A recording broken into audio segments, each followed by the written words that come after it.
people? Welcome back to the OCM Botcast. I am your host, Chad Marco, and I am doing fantastic. So, as you can see, today's episode is called Super Straight J3. If you guys have been paying attention to internet bullshit this week, then you know what I'm talking about. It's meant to be kind of a, you know, SSJ3, Super Saiyan 3, Super Straight 3. It's a Dragon Ball joke. But really, to be honest, I don't have a big main topic for this episode. So it's gonna be real simple. We're just gonna do like a little bit and talk about a little news, OC, of course, comments, and like a thread of the day. I guess you could consider that to be like the main topic, because I'm going to actually go in depth in the article that's pertaining to that thread. It's kind of a black pill thing, you know, typical typical shit. So that's going to be the show for today. But how are you guys doing? We just hanging out, just chilling? Nah, but I just dropped a new song yesterday. What was it, yesterday? Sure. All right, yeah. The Sickness. And I should be getting, I'm gonna try to get this episode of the OCM Botcast uploaded today. And before the weekend is out, I should have 2 more beats to upload. So it's gonna be kind of a busy weekend for me. So you guys stay tuned. Oh yeah, and I just recorded another episode of the Night Walk vlog, and I'll be uploading that soon too as well, if I haven't already while you're listening to this. Man, it's just briefly, I want to talk about a few things though. Things that aren't like too important, but just kind of things that have just been kind of going on this week, right? At first, I want to talk about Coming to America. If you guys know, Coming to America is a comedy movie. I think it came out in the late 80s. I think it came out like late 80s, starring Eddie Murphy, Arsenio Hall, James Earl Jones. It's a movie about this African prince who comes to America to find a bride. And recently a sequel to the movie had came out called Coming to America 2. And I wanted to bring this up because I've been seeing the trailers every now and then. You know how it is on the internet. Fucking ad block not working like it's supposed to. You end up seeing trailers for all these fucking movies. And the movie actually looked kind of okay-ish from the trailers that I saw. But I remember one part in particular has stood out to me. I think it was while watching one of the extended trailers. I saw that there was a little subplot where, because the whole plot of the movie is that now it's, of course, years later, and he's going back to America to find a male heir that he apparently had while he was there, 30 years ago or so, because he needs someone to take the throne. That's the plot of the movie pretty much. And I noticed while watching the extended trailer, like there was a short clip where somebody had said something about, why can't your daughters take the throne? And I remember in that moment, I was like, oh boy, here we go. Here we go. We got some girl power going on here. Now, don't get me wrong. I'm not a misogynist or anything like that. I'm not against girl power, but it's just that now that I'm aware, I notice these things. I notice these little things being implanted into films and sitcoms and whatnot, where it's basically trying to tell you the man isn't qualified, so we need the woman to do it. And I noticed that while watching the extended trailer, and I think I mentioned it. I mentioned it while I was playing Code Veronica, because I got my gaming channel and I'm uploading my Resident Evil Code Veronica playthrough right now. And I think I talked about it briefly, and I was being optimistic. I was like, maybe I'm overthinking it. It's not going to be some girl power shit. So the movie finally came out, And I was watching this YouTuber called Coach Greg Adams, and he was breaking the movie down and how he believes like it's propaganda to make the black man, to emasculate the black man and prop up the black woman and whatnot. And it was funny because I was trying to be optimistic, but it turned out to be exactly what I thought it was. It's pretty much like this whole girl power thing where it's oh, the daughters have to, oh God. I haven't watched the movie, but I could tell just from the trailer that it's another movie that kind of has these themes in it. It's like, it just seems like these ideas that are being forced on us. You know, we see these movies where the men are portrayed as being incompetent and incapable, and the women are the ones who have to save the day. And that's pretty much exactly what it is. And I'm not saying I'm against that. Don't get me wrong. It's just that when it's so prevalent, like it seems like it's happening so much, and it's like, damn, bro. Because I'm not one of these guys that's like, it's, you know, we're living in the matriarchy, but more and more it seems like that's exactly what's going on, man. And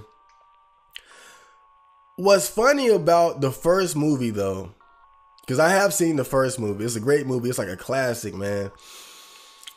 The whole point of the movie was that Prince Akeem, he wanted to go to America to find a wife who could think for herself, because they had him set up with an arranged marriage. And there's a scene where they're giving him time to, oh no, he's pulled his arranged marriage wife to the side so he could evaluate her. And so what he discovers is that she has pretty much been trained from birth to serve him. And even to the point where if he says bark like a dog, she'll do it. And he didn't like that. He wanted a woman who could think for herself. And it's funny because at the time when you watching that movie, you feel like he's doing the right thing. Like, yeah, go to America and find your own wife and your own. But now it's just like, hold up, that bitch was bad, and you had her barking like a dog day one. It's so funny though how my way of thinking has changed since then though, where it's like at first I was thinking like, oh, it's cool that he went to go find this open-minded feminist wife. Not saying she was a feminist, but you know how American women are. And gave up the possibility of having a beautiful bride who was trained to serve him and was already fully submissive. And from what I understand, while listening to this guy's breakdown of the movie, there's like this scene where Eddie Murphy's character, he's trying to get sex from his wife, and she's like, nah, like she's rejecting his advances to try to have sex, and he ends up getting like locked out of his room. You know, that whole thing, you're sleeping on the couch, that whole kind of thing, like all that sort of shit. And it's like, wow, I look at that whole thing so much different now though, bro, because it's like he had a trained wife in the palm of his hands. And now he's dealing with this shit. Can't get sex when he wants to, and get locked out of his own room and shit. Like that's a lot of, and that's like the typical shit you see in like American sitcoms, right? Where it's like the wife is giving out crumbs of pussy to control the man. Like, oh, we had an argument, so you can't fuck tonight. That whole sort of thing, bro. And it's like it's funny to me now because looking back, it always seemed like he did the right thing by going to America to find a bride. But when you look at where he is now, I'm sure it's still portrayed like he loves his wife and whatnot. But still, which would you rather have? A submissive wife who does what you want her to do, or getting locked out of your fucking room because y'all had a disagreement? And you got to look at what that sort of scene is conveying. You are a grown ass fucking man. You about to be the king of a whole nation, yet your wife has enough power over you.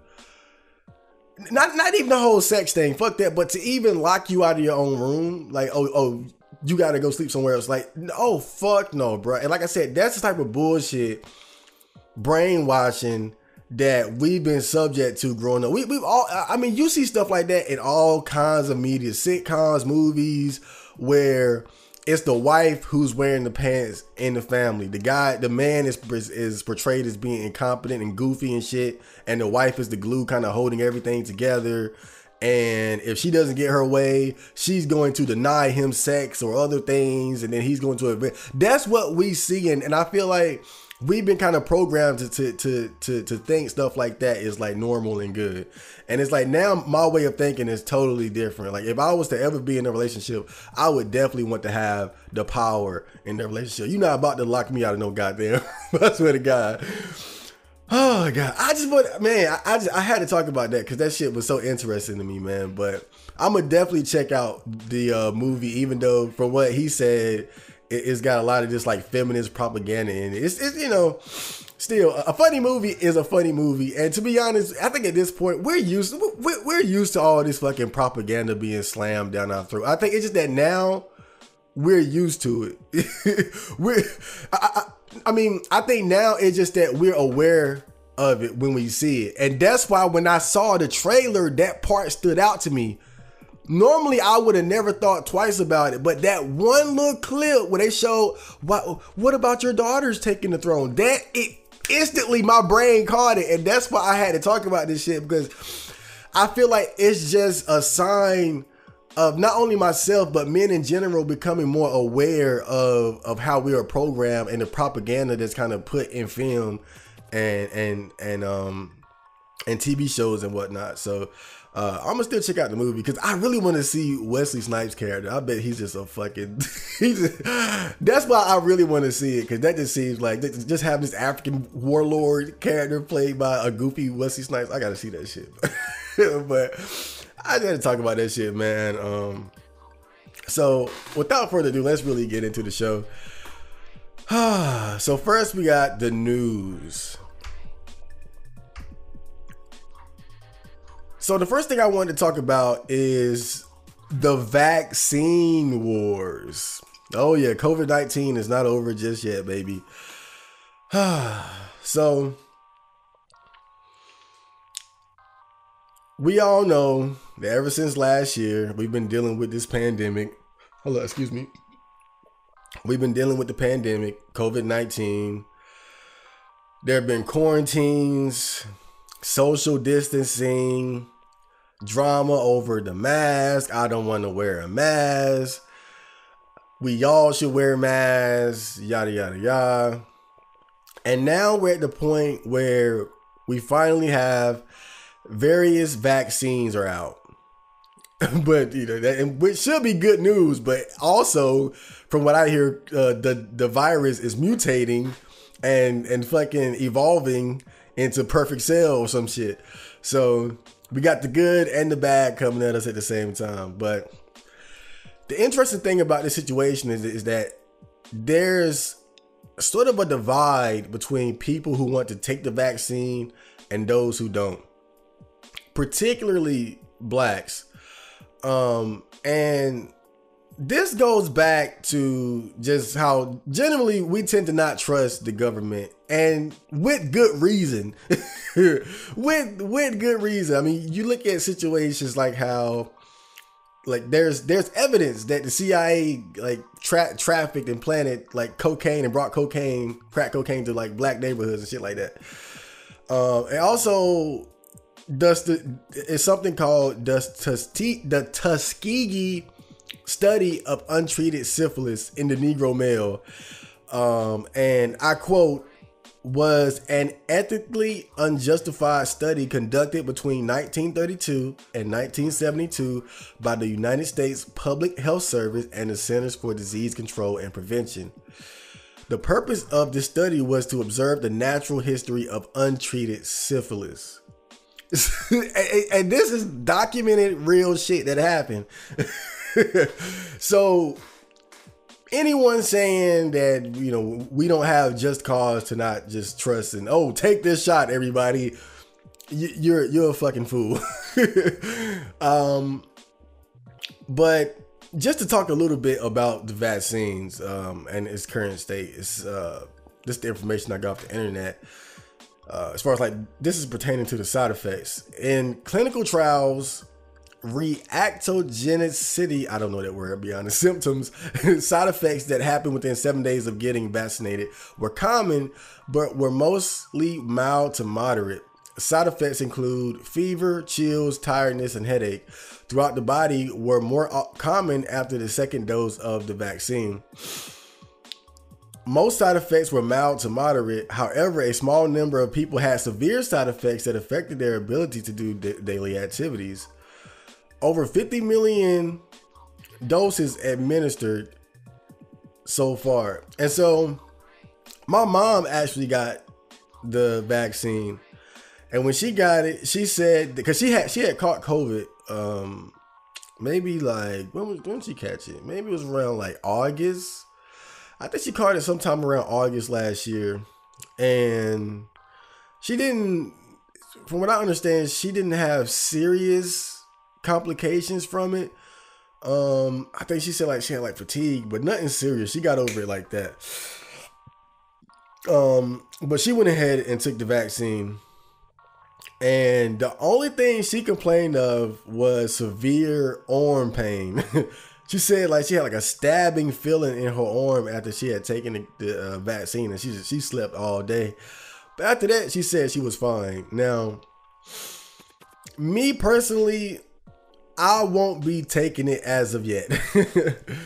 Because first of all, as we all know, this is a virus that seems to primarily, it seems to have the greatest effect on people who have pre-existing conditions, people who are obese, people who already had lung issues, people who are older. And I don't have any of those problems. Like most of the traits that the majority of the people that died from it, I don't have. I'm not overweight, I'm not old, and I don't have any sort of like lung issue. Now that doesn't mean that I can't, that doesn't mean that it couldn't just, you know, scoop my ass up and take me out. I've heard stories about people in their 30s and shit dying from it, and I'm not too far away from that. Now again, they might have had some type of pre-existing condition. So I'm looking at it logically, and I'm saying, well, given my state of health right now, not saying I'm the healthiest man in the world, but I'm in shape.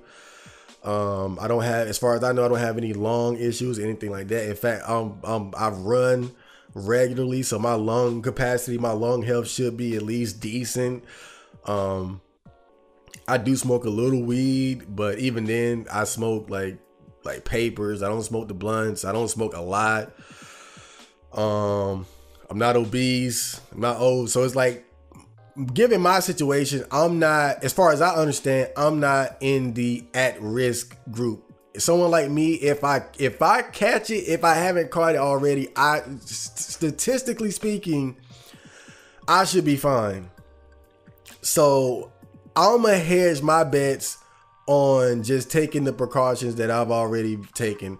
And you know, this is interesting because like, I don't want people to think I'm one of these guys that's like, the virus isn't real. It's, you know, it's a conspiracy. I'm not one of these guys, but I gotta be honest, I don't fully trust these vaccinations. I'm not a vaxxer, but I don't know enough about it to just start injecting myself with the shit either. And not even to say there's some type of conspiracy to inject us with something that's going to like intentionally injecting us with something to, I don't know, tame the herd, to emasculate the masses. I'm not saying it's like that, but who knows what kind of other side effects it could have, because you got to understand that one, there's a profit motive to getting this vaccine out. And because of that, that could contribute to them rushing it out. And we already know it's been rushed out. And I feel like part of it is profit driven, and the other half is a sincere desire and need to save lives. But you know, some of it is profit as well. And if I am going to take it, I want to at least wait until we have like the 7th and 8th version, right? But given the fact that statistically speaking, I'm not at risk of dying from COVID, I won't be taking the vaccine anytime soon. I will continue to wear masks in public, social distancing and all that shit. And really, again, because I don't have a very big social life anyway. So that hasn't been an issue. Life is still the same.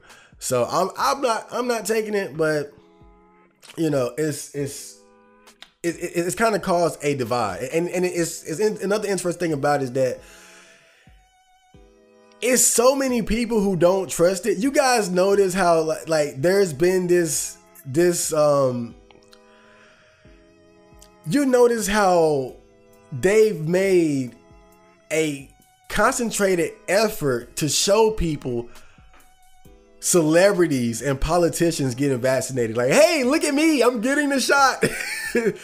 like that's how much distrust civilians have for this vaccine and the government, that they had to go to these lengths. Like, hey, look at me, I'm a celebrity getting the vaccine. I'm black getting the vaccine. You should too.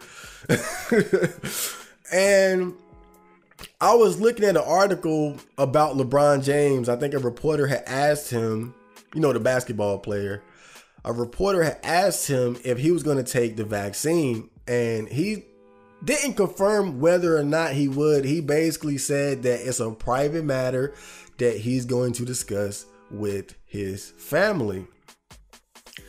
And of course, he got a little bit of backlash for that because, again, there's this effort to show people like, hey, this vaccine it works. You'll be fine. It's not a conspiracy to cripple you or control you. We just want to help you. And so I think, given the position that someone like LeBron James is in, you know, people want him to step up and say, hey, black people, take the vaccine. I did. They want him to take that stance, and he's not doing that. He's keeping it, you know. But man, his response was perfect. It was the perfect response. Is, hey, it's my business. That's a private matter to discuss between me and my family. Which is really saying we're not taking that shit.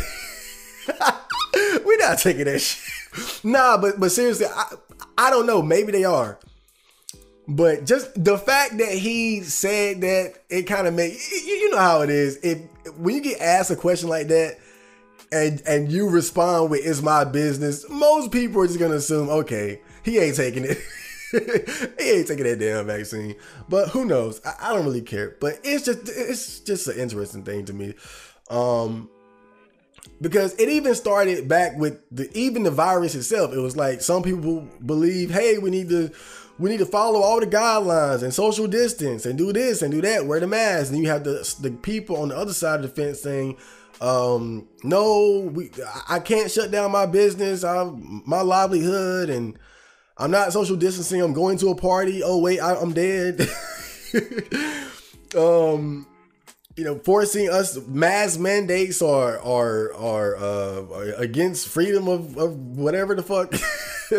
You know, and this is, I feel like, the next level. Like, this is the next stage of all that shit. It's like, it was a divide between people as far as how we were dealing with the virus, and now there's a divide between people as far as even taking the vaccine for the virus. And man, just the way that it is. So this next part of the news is why I called the episode Super Straight. It's because this whole super straight nonsense going on right now. So I'm gonna talk about that now. Let me get a sip of water.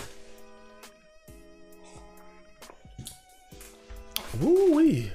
Let me make sure this shit is still recording. Okay. I don't trust my equipment. Okay, so Yet again, in the world of identity politics, we have a bit of a shitstorm and a fart tornado. Piss tsunami. I'm trying. Hold up. Shitstorm, fart tornado, piss tsunami. Like, I'm trying to create something new here. But yeah, basically, certain members of the LGBT community became upset after this TikToker created a new sexuality called super straight, meant to describe men who are only interested in dating biological females. The video went viral, and this new label began to get spread on Twitter, which led to a bit of a backlash, to say the least. Now, from what I understand, the guy who made the video had his account deleted, and now people are calling this term transphobic. So there's a lot to unpack here, but hold up. Oh, excuse me. But it's funny because I made a thread years ago that predicted that something like this would happen. I said, traps are gay now, but one day you will be called a bigot for even implying that men who like trannies are anything less than straight. And here we are today. And it's just funny because at the time, I was making that thread as a joke, but in the back of my mind, just based on the patterns I was seeing in regards to trans acceptance, I kind of knew that this was inevitable, because you can't both say that male to female transsexuals are women and also say dating them would be gay. That just doesn't make sense. So my take on all this is, this is really this is clown world shit in full effect, bro. I thought 2020 was an anomaly, but obviously that is not the case. I don't even really know where to begin with this one. This shit just crazy to me. But first of all, fuck the labels. I don't give a fuck about that shit.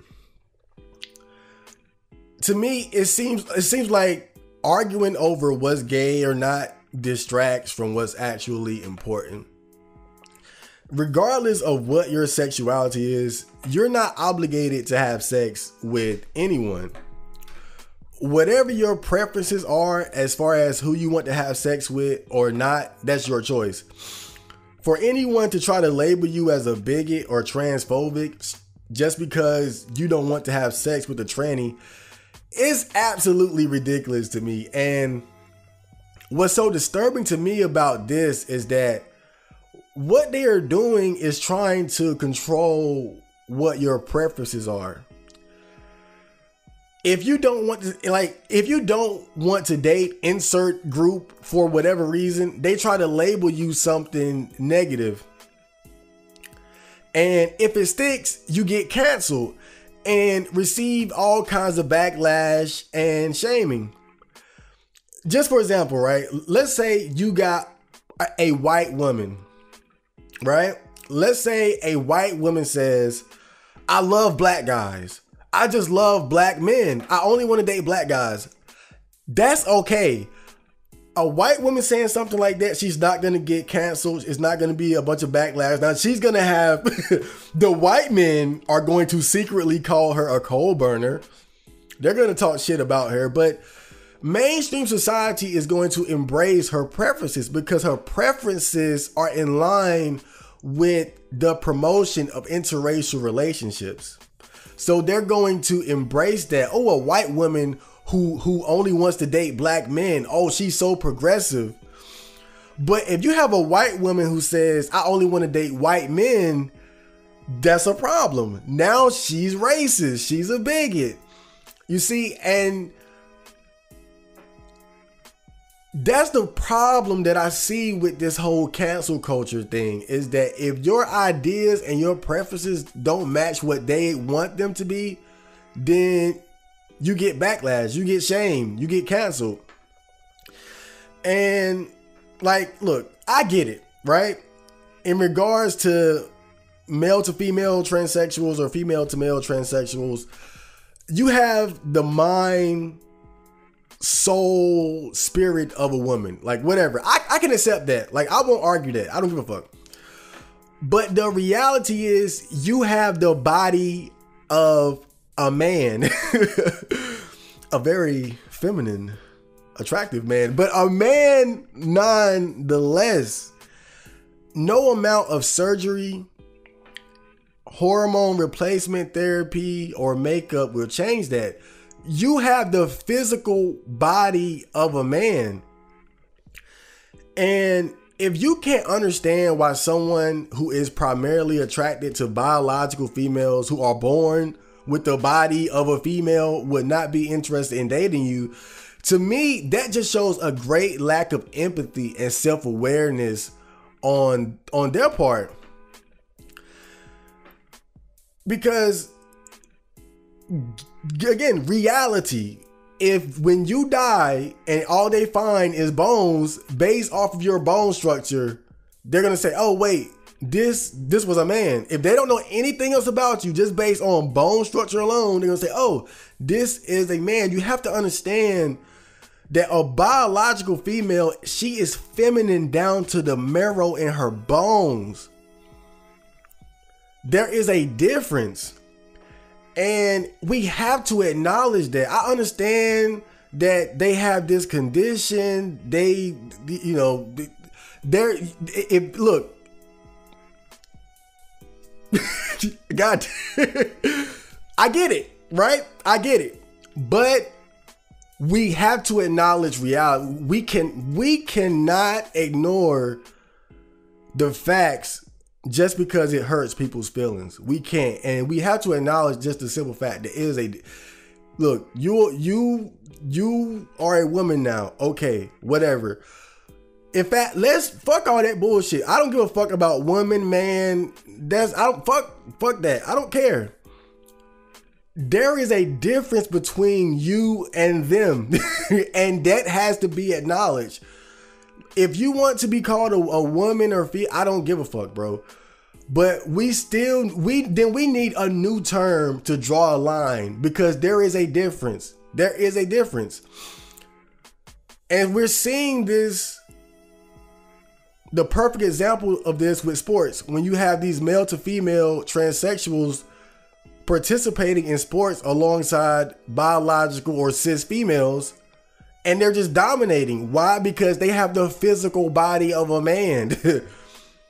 And it's just real. And again, look, if that offends you, physical body of a man, throw that out. I don't give a fuck. But you have to acknowledge that there's a difference. If you can't do that, then we can't have a conversation, because you're not living in reality anymore. There is a difference. If you get into an octagon, if you join the MMA and get into an octagon with one of these little girls, you're gonna rip her fucking face off like an ape. You ever seen that woman who got her face ripped off by a monkey? That's you. You the monkey. Yeah, them little girls, that's an old lady, bro. Like, we have to acknowledge this shit, dog. And that's all I'm saying. I don't care about the pronouns, the labels. Fuck that shit. Let's just acknowledge the reality that there is a difference. That's all I'm saying. Like, and going back to what I was just saying, though, about being shamed for your preferences, right? I can accept that some women don't want to date me because I'm not tall. I can accept being rejected because my dick is small, or because I'm black. My jaw game ain't strong enough. Whatever. I can accept that. I'm not about to shame anyone for their preferences and say, well, they're short phobic. They're small dick phobic. I'm not about to start shaming people for that shit. Oh, she doesn't want to date black guys. She's racist. I don't give a fuck what your preferences are. There is a world of difference between hating someone unjustly and simply not being attracted to them because they don't fit your standards or preferences. And another thing I noticed, though, typically it's us men who are shamed the most for our preferences. You ever notice that? It's like when men say something like, I don't want to date single moms, we get shamed for, what about the kids? What about them nappy head ass kids? We get you, dude. Think about this shit. Think about if a prominent figure in like somebody in the mainstream stood up and said, I wouldn't want to date single moms because of XYZ. He's gonna get shamed. They're gonna put him inside cancel in the cancel box. Like he might need to be canceled. Let's put him in this box. You're going there. When we say, oh, we don't want to date fat women. I don't want to date a fat girl. You're shallow. You're superficial. I don't want to date a tranny. Oh, you're transphobic. And see, but every preference that a woman has, it's like, it's okay now. It's okay. You like guys who are tall, or his dick won't big enough. It seemed like whatever little preference that women had, like, yeah, we'll call it out, but we don't have any power. Nobody gives a fuck about what we say. I'm talking about mainstream society. I'm talking about the people who actually run shit. It's like they cater to these groups who want to always shame men for our preferences, but never criticize women for theirs. And it's like, we've needed men like Kevin Samuels, for example, to step up and actually call these women out. We're finally getting more and more guys to stand up and actually talk about this shit. But for the most part, even someone like him, he's still on the fringes. Like, he doesn't have any real power in terms of like a fucking network or like a Twitter or social media or anything like that. And see, that's what I'm saying. It's like, you go to Twitter with this bullshit, you can get banned. Just like this kid who said this shit. He got his account deleted off TikTok. All because he said, I don't want to date trannies. And they got offended by it. But imagine, and look, and the crazy thing about it, I was just on R9K and I keep seeing these like TikToks from girls who are making fun of guys with small dicks and shit. They not getting deleted. Their shit not getting deleted. Their accounts not getting deleted. And so that's what the fuck I'm talking about, bro. And I was just watching a video. I think what's his name? Rollo Tomasi. And he said something that I thought was spot on, bro. I forgot. Now, I'm butchering what he said. I forgot exactly what he said. But he basically said something like, because we live in a gynocentric society, this the matriarchy, right? The powers that be, they're going to dictate and decide what it means to be a man, a good man. And so that's why you see these ideas floating around like, oh, he's taking care of another man's child. He's a stepdaddy. He's a good man. They say that because it benefits them. What they need, what they're trying to do, they're trying to set this standard of what it means to be a good man. But really all they're doing, all these standards are just things that benefit them. They're setting a standard that simply benefits them. It's all for their own benefit. And so that's why as men, we have to decide for ourselves what it means to be a man. We have to decide for ourselves what it means to be a good man. Like, we can't, like, this right here, bro. This is where you have to draw the line, bro. This is where you just have to draw the line. I don't give a fuck what nobody say. I'm gonna have sex with whoever I want to have sex with. Whatever my standards are, whatever my preferences are, that's me. And it is what it is. And at the same time, whatever somebody else's preferences and standards are, I accept that. I respect that. I'm not going to try to change and decide and dictate who somebody should have sex with. I'm not going to shame somebody because they don't want to have sex with me. I don't give a fuck. I don't give a fuck.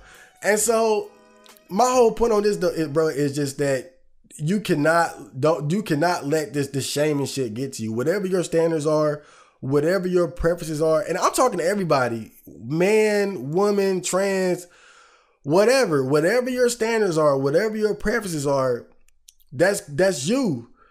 Hold on to that. But don't try to dictate what other people's preferences and standards should be. And don't try to shame them with this, because again, they're tossing these labels around to hurt, to fuck you up. Racist, transphobic, and if it sticks, that's it.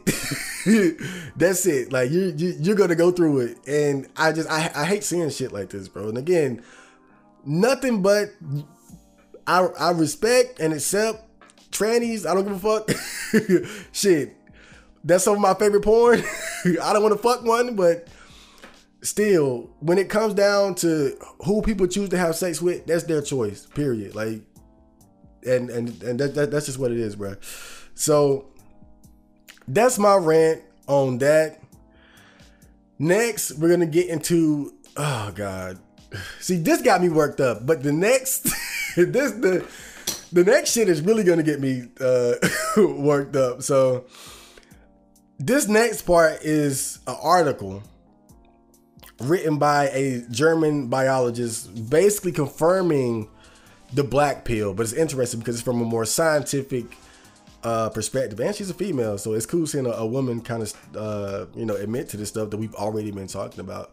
So I'm gonna kind of mix that in with the thread of the day, though. So we're gonna do like both at the same time. So just stay tuned with that. Got some OC, and yeah, I'll be back.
Okay, so we are back, and we are going to get into the main topic / thread of the day. Just pull up this article here. So I'm waiting for it to load up. This slow ass old computer. Damn. Okay, here we go. So this is an article that was written by a female German biologist. So I'm gonna just read the article verbatim and and just insert my thoughts in between. So let's go. Evolutionary biologists, many men would no longer find a sexual partner. So this is an article that's pertaining to the issues that we're seeing now, as far as all these men having trouble finding women to date, to have sex with, to marry. You know, we see all these various groups of men, MGTOW, incels, vocels, wizards, robots, and just even things like going back to the PUA industry. Why do we have that? Because we have so many guys who are struggling to find women. And so from all of that, we all know that there was the theory of black pill that emerged. You know, Eggman has that famous video where he's talking about the black pill, how much looks matters and whatnot. And we've been talking about this. We've been talking about this stuff for years, and I've always believed in it.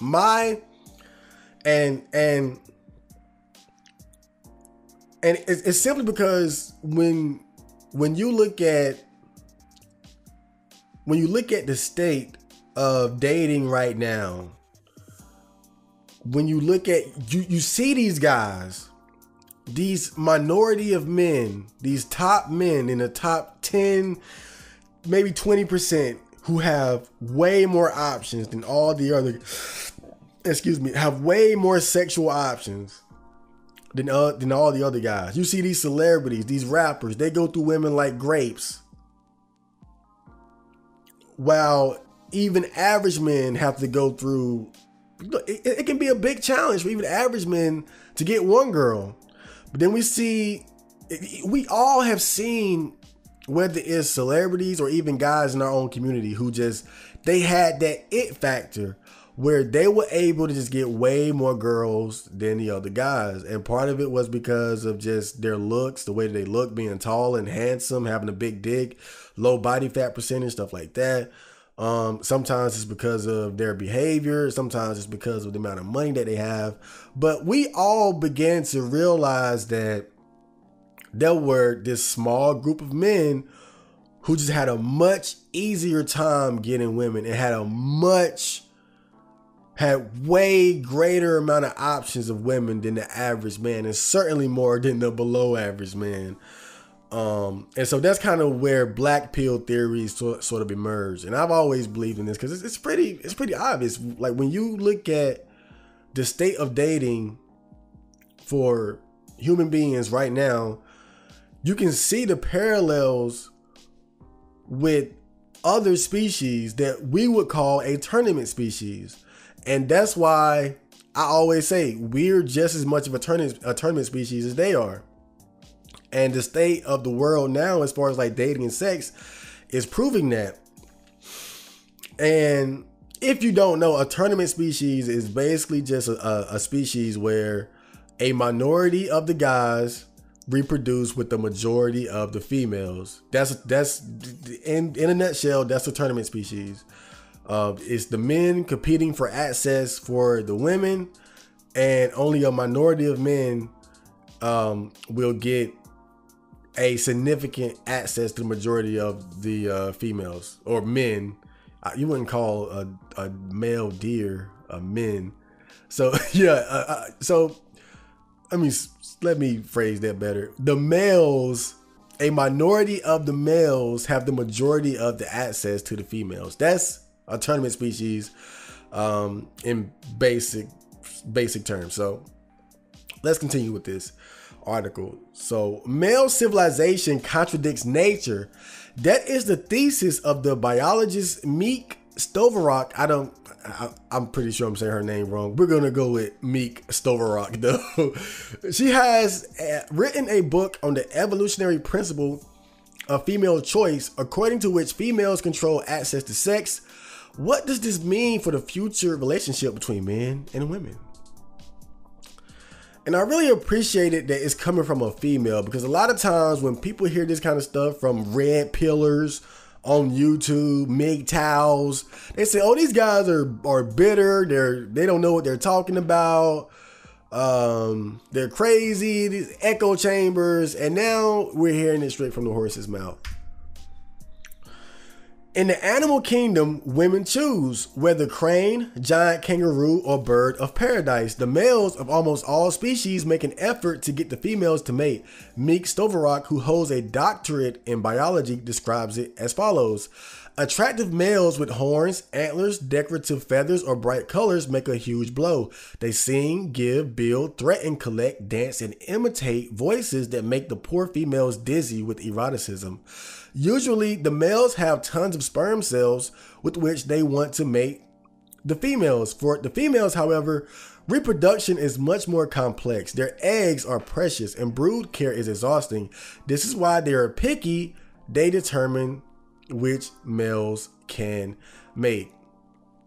And so this is exactly what we see in our society today as far as our species is concerned. We always talk about things like height, for example. You know, oh he's tall, and you know, we all know women like guys who are tall. That could almost be seen as like that's our version of the big horns or the giant antlers that deers or elk might have to attract a mate. a good hairline and long, luxurious hair just flowing in the wind, you could look at that like the decorative feathers or bright colors of a bird or something like that. They sing.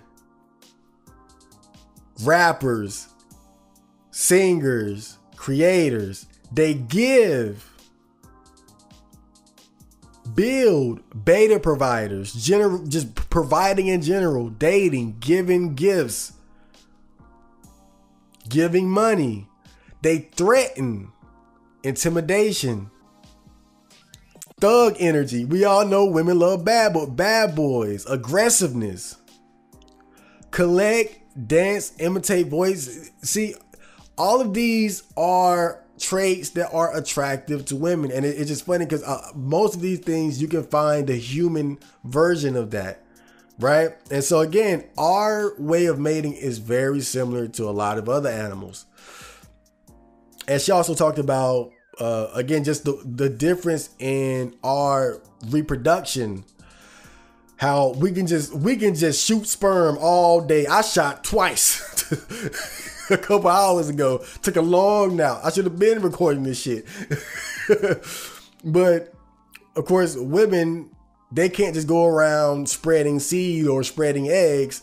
They only have one egg that can be fertilized at a time, which takes months and months and months for the baby to develop.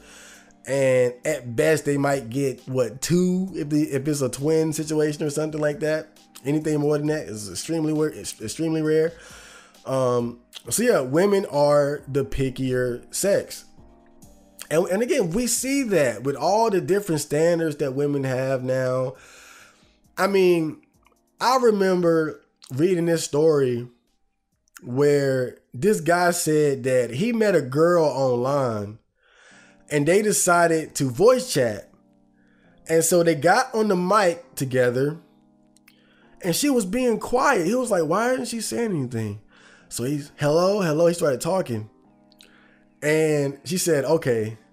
And he said, why were you so quiet?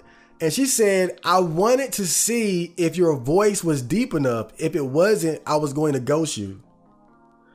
Think about that shit now. This is a girl who is e-dating. So obviously she's not like a Stacy, like Becky, like that type of level female. She's e-dating, right? I'm not hating on e-dating, but typically, you know, the very attractive women, they're not doing that shit. So, but think about what she said. I was going to reject you if your voice wasn't deep enough. That's how picky women are. Dude, have you even heard a man even talk about some shit like that? Like as a standard, how high pitch a female's voice is? That, like, women, they nitpick to the finest detail. Oh, your hairline, your nose. My friend, I forgot exactly how he told the story, but he said something like a girl was she thought about rejecting him because he had an Android instead of an iPhone. That's how picky women are nowadays, bruh. We don't even think about bullshit like that. We don't care if she got an iPhone, an Android, a flip phone, one of them brick phones from the 90s, a pager. We don't give a fuck. We just trying to fuck. But women, they nitpick over the smallest details. So again, we can see it all over. We can see the signs that even the females in our species are just as picky as the females in other species. Not all males get a chance. Many remain without females and without sex. That's female choice, a law of evolution. Sex is a finite resource for males that females control. The fact that males try often and persistently to establish sexual contact with females and that females almost always refuse these attempts is not a fault of the system. It is the system. Mick Stoverock spreads out the panorama of evolutionary biological relationships with relish. And the conclusion that comes to mind when reading this, humans are also only mammals. From a scientific point of view, the principle of female choice must also apply to them. That's how it used to be, the author explains convincingly. Today's world population has about twice as many female as male ancestors. So in pre-cultural times, around 70% of women mated with 35% of men. Oh, God. So, starting from the top, not all males get a chance. Many remain without females and without sex. And see, we're seeing that now with this whole incel thing. Some people are trying to discredit it by saying, you can get laid, you just try hard enough. You can, but it's a lot of guys out there who are trying and still not getting laid. Sex is a finite resource for males that females control. The fact that males try often and persistently to establish sexual contact with females and that females almost always refuse these attempts is not a fault of the system, it is the system. And I've said this jokingly a couple times that it would be so much more efficient if women approach men instead of men approaching women, because as a man, like an average man approaching a woman, you got a 95% chance of getting rejected, roughly, right? A woman probably has, an average looking woman probably has, it's gotta be sub 50. It's gotta be more of a coin flip at the most. If not like 25%, 10% chance of failure. But just like she said, females almost always refuse these attempts. And also, the conclusion that comes to mind when reading this, humans are also only mammals. And see, that's why I always said we're a tournament species, just like other animals. Yes, we're intelligent, we're conscious, we're divine, we have gods and all in buildings, but we're still mammals at the end of the day. We're still subject to our biology, our instinct, our nature.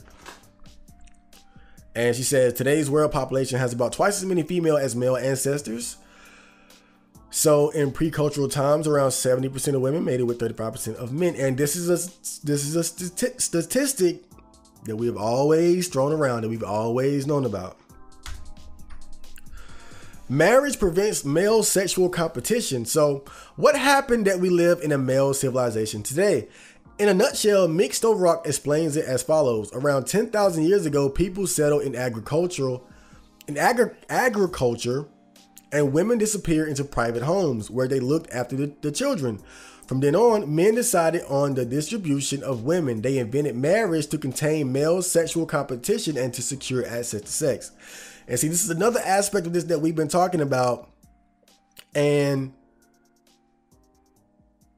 what it is that monogamy and marriage strengthen the family unit, which as a result strengthen civilization.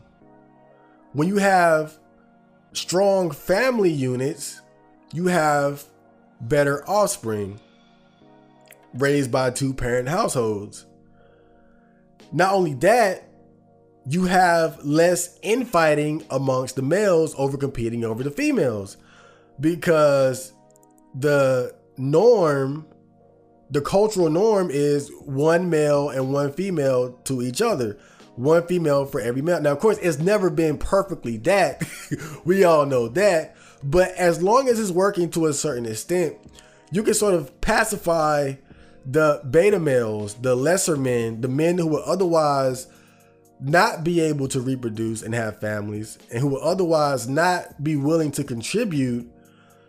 Now they have a reason to buy into the program. They have a reason to buy into this idea of civilization. That was the good thing about marriage and monogamy becoming the norm, or socially enforced in a way. You know, it's almost the backbone of civilization, because it creates strong family units, which creates strong individuals, but it also decreases the competition amongst males over females. So there's more peace and there's more stability, which is necessary for a civilization. This oppression is the foundation on which today's states, political systems, and cultures stand. Exactly what I was just saying.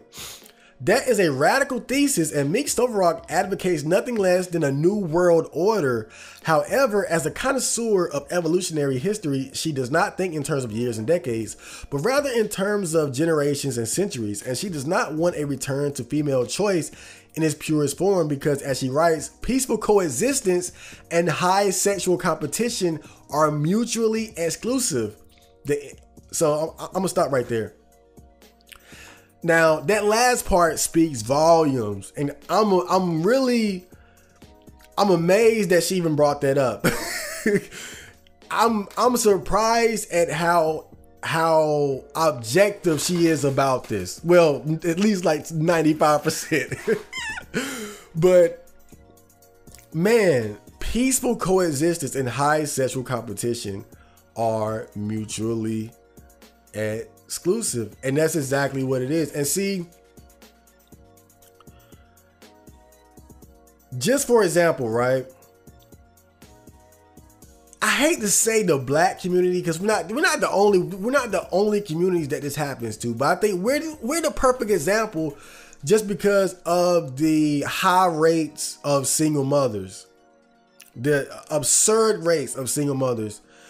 And people might not agree with me, but because we always ask, like, what's wrong with black people? What's wrong with our culture? What's wrong with our society? And I've always felt like the biggest problem in our communities is that we have very weak to non-existent family units.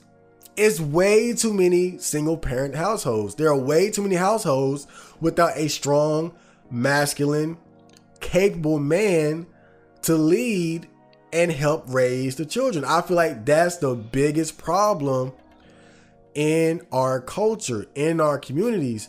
And so what do you see? You see gang banging. You see a lot of drug dealing. It's a lot of violence. Young black men killing each other left and right. So it's no coincidence that you're seeing that. And again, I feel like our communities are like the best examples of what she's saying. Peaceful coexistence and high sexual competition are mutually exclusive. It just is because naturally the result of high sexual competition, of female freedom, is them choosing to reproduce with a few select minority of the men. And that's going to inevitably leave most of them as being single mothers because there's not enough of these guys to go around and actually raise the children that are produced. So they either have to rely on trying to find another alpha male or a beta male to help take care of the child. And again, so I just feel like the projects, the ghettos, the trailer parks and shit like that, the violence and the degeneracy that we see in these communities is the perfect example of what she's talking about. You destroy the family unit, you destroy the peace. She goes on to talk about the incels phenomenon. But the time is right to rethink the coexistence of women and men, especially since gender relations are changing anyway. Women, at least in Western societies, are becoming freer and more independent. True. Culture, not evolution, has so far made women available to men, and women are breaking with it now. Men must be brave when reading this book, because the biologist assumes that many of them will no longer find a partner. What is ignored in this biological perspective, men and women are probably more than the sum of their instincts. They don't just bind to each other to complete an evolutionary reproductive program. However, the biologist is right in her observation that the so-called incels, the involuntarily celibate men, can be dangerous. Incels also exist in the animal kingdom. They are the rest, the non-premium males who remain after the evolutionary screening process and have no chance of reproduction. This phenomenon has only been suppressed to this day by the male civilization that control and disenfranchise women. Whew. So culture, not evolution, has so far made women available to men, and women are breaking with that now. And of course, we're seeing it all over the place. And I think just look at social media. Like, women are just they're flaunting their hypergamous nature now. They're flaunting it. They're proudly saying and shaming men who don't live up to their standards. They're shaming. Oh, you're too short. Oh, making fun of guys with little dick. They're doing it proudly and out now. They don't give a fuck. And of course, we see it through their actions as well, just as far as like who they choose to date and how they choose to date. Men must be brave when reading this book. I'm glad I got thick skin. I'm glad, like, this, like, to me, this shit is funny and it's interesting. Like, it don't bother me because I've already accepted the truth of what it is. But certainly for some guys, they're always going to reject this because it's so harsh. But listen to what she says, though. What is ignored in this biological perspective, men and women are probably more than the sum of their instincts. They don't just bind to each other to complete an evolutionary reproductive program. Now, see, really what this person has just said, they're talking about the exceptions to the rule, right? That's really what they're doing. Like, yeah, of course not all women are out just seeking alphas and big dick tall chads. Like, of course not all women are doing that. But we don't need all women to do that to create chaos, to destabilize society. We just need enough of them to fall back on their natural instincts to mate with the top tier men. That's all we need. It doesn't need to be all of them. Of course, there are plenty of exceptions where a woman can overlook a man's genetic inferiority. Oh God, that sounds so mean. But again, we don't need all of them to be that way. We just need enough of them to do that, and then major changes are going to happen. However, the biologist is right in her observation that the so-called incels, the involuntarily celibate man, can be dangerous. Incels also exist in the animal kingdom. And see, what you'll see with other animals is that you'll see like the incels, they would typically rape. That would be their strategy. They would wait until the alpha male has his back turned or he's not around, and then they would rush into the pack of females and rape and then leave before the alpha male gets back.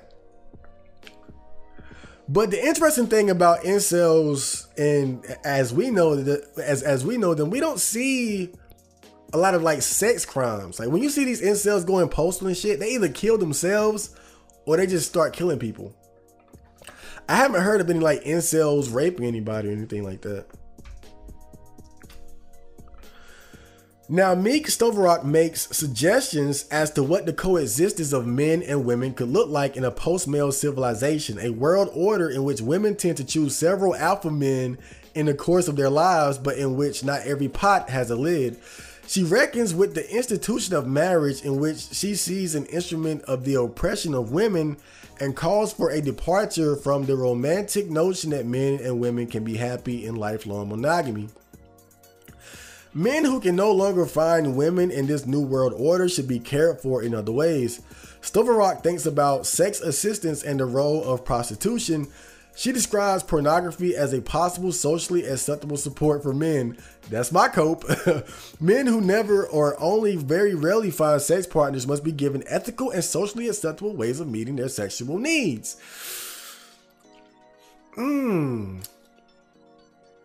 This is what's fascinating about this to me is it seems like she wants the institution of marriage to be undone to a degree, right? But what we see, like currently, marriage is something that still benefits women in terms of being able to get money and resources out of a man and power in your relationship.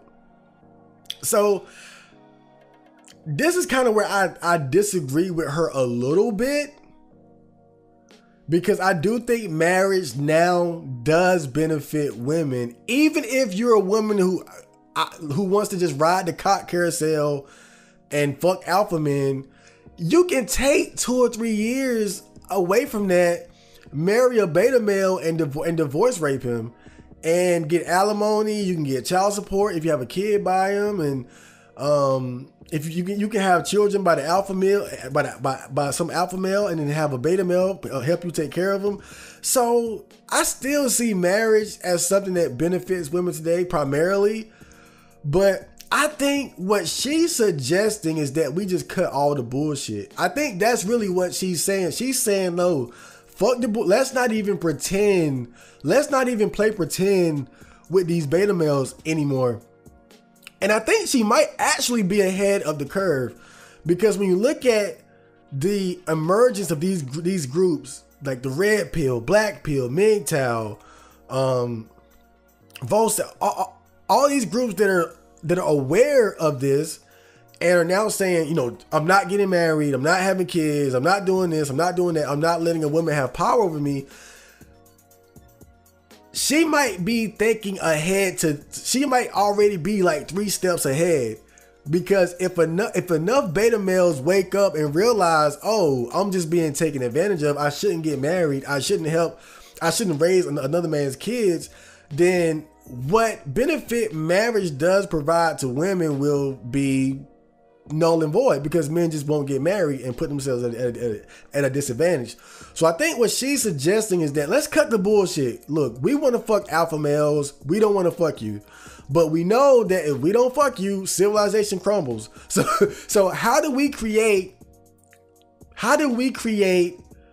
a world where women can have sex with who they really want to have sex with, but also keep society and civilization stable by satisfying the leftover men who aren't wanted? I think that's what she's suggesting. She's saying, fuck the bullshit, fuck marriage. Like, all right, y'all not gonna play that game no more. All right, let's cut the bullshit. We want to fuck alpha males.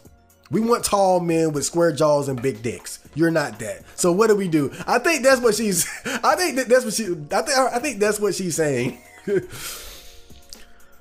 And she suggests things like prostitution and pornography as sort of ways to,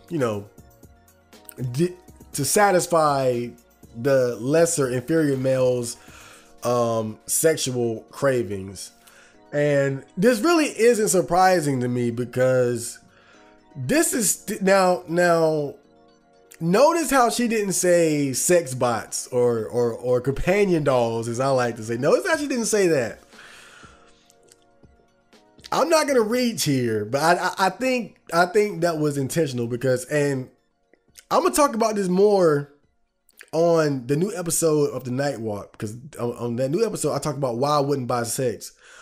But what you have to understand is that even if we implement a system where sex workers are the norm, you can just go buy sex or whatever, that's still supporting the matriarchy, if you want to call it that. If you're one of these guys that thinks I don't want to take it there, but you guys know what I'm saying. Like, that's supporting the matriarchy. Really? So of course she would say something like that. You know, we get to fuck alpha males, and we get to just, instead of going through marriage to get beta bucks, you know, let's just fuck and get, you know, the beta bucks just like that. You know, I think that's what she's suggesting. So again, she's still basically suggesting a world that primarily benefits women.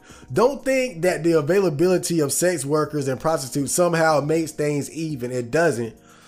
Like I talked about in the new episode of the Night Walk, prostitution is just the compressed version of the marriage divorce scheme. That's all it is. Meek Stoverock wrote a disturbing book. It's radical and provokes some resistance. She uses it wisely and with foresight, and invalidates counter arguments that can arise while reading. You don't have to like everything she writes. You can be outraged about her image of men and women, her rejection of marriage, the way she criticizes religion, but that is precisely why your book is so worth reading, because it prompts you to rethink the relationship between men and women and also to argue. I know what it's all about. So that's it with the article. It was very, very insightful to see this whole black pill theory or idea from the perspective of a woman who I assume to be, you know, somewhat intelligent and aware. And I appreciate her perspective, just how objective and raw it is. Cause again, it seemed like to me, she's really just saying, hey, look, let's cut the bullshit. Let's cut the bullshit. We want to fuck alpha males. We don't want to fuck you. We tired of pretending. Look, we're tired of pretending to like you, to get married. We're tired of trying to convince these men to take care of our bastards. And you guys now are waking up. You're aware of what we're doing and you're not playing the game anymore. Let's cut the bullshit. We're going to fuck alpha males and you ain't getting none. But we also know, and see, and that's what's also interesting about it, is that she understands that they cannot have their cake and eat it too. I feel like most women, they would have glossed over that, but she acknowledges it. You can't have both. You need, beta males are an important part of society. You need to give them an incentive to buy in. And if you don't give them that, there's no telling what they're going to do. They might become neats. They might become violent. They might rape. They might, who knows? A fucking civil war star. Who fucking knows what could happen? They just might not contribute enough to support, you know, the society that gives you your cushy life where you can just sit on your iPhone and swipe through chats to fuck. So she recognizes that in a way, as much as they don't want to have sex with beta males, as much as they don't want to be with them, they need them. They need beta males to be satisfied some way, somehow, because beta males are the majority of men and they're the ones keeping society afloat. If they check out, then you're left with a less stable society. You're left with a bunch of single moms, a bunch of kids not being raised right. And then it's just going to be more chaos and more violence and more degeneracy. And then, oh, what do you know? Rome has fallen. So that was the article. So next I'm going to get into the thread of the day, which was the thread where I found this article. So we're still talking about this, but now we're getting a perspective from our lovely friends on R9K. So stay tuned.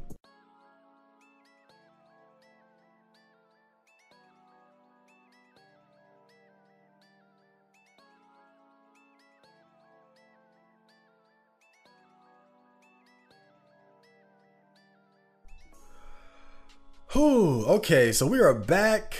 Just give me a second here. I gotta load up these posts. So this was the thread where I found the article. And so I'm gonna just read some posts so we can get some other perspectives on this. Some interesting stuff in this thread. It was a humongous thread. It was like a 500 reply thread. It was huge. So it starts off, female German biologist confirming the black pill. And then the guy under it says, female choice, this is the black pill. White knight bros, we did it. We have protected Milady. Guy under him says, no white knighting for me. Read the article. She is basically saying that this is a good thing. Then the guy says, don't need to read it. I can guess what it says. It is a good thing. And as you'll see, we're gonna get some serious supporters of female choice in this thread. It's gonna be very interesting. Goddamn. All right, so let's get right into it. So this guy says, a man without a woman has no investment in society. They won't care about making the world a better place for their descendants because they will have none. And she addressed this in the article somewhat when she said female choice and peaceful coexistence cannot are mutually exclusive. If a man isn't going to have a woman or children, he has a much lesser investment in society. They won't care about making the world a better place for their descendants because they will have none. And you got to think, for the average man with a family, do you know how much of a time and energy and money investment that is, bro? Think about that. You're gonna have all these guys around here with all this free time, all this free energy, and maybe even resources, and who knows what they're gonna do with it? Who knows what they're gonna do? Maybe they'll do something worthwhile, but it seems like for a lot of guys, their greatest aspiration is to just have a family. You know, most guys aren't like me. Most guys aren't like MGTOWs where they're okay with being single, with not having children. It seems like most guys, they want descendants. They want to reproduce and stuff like that. And so when they don't have access to that, what are they going to do? They're not going to want to be they're not going to be a fucking rapper, a fucking YouTuber. Oh, my bad. I hit the table. Let me adjust the mic real quick. So this guy says, who cares? At many points in history, only about 5 to 10% of men got to breed. There are too many men here already because we no longer have manual labor, accidents, wars, fights, etc. to weed them out. In Russia and other places where they don't have good health care and things are like the old tribal days, there are 85 men for every 100 women. That's how it always was.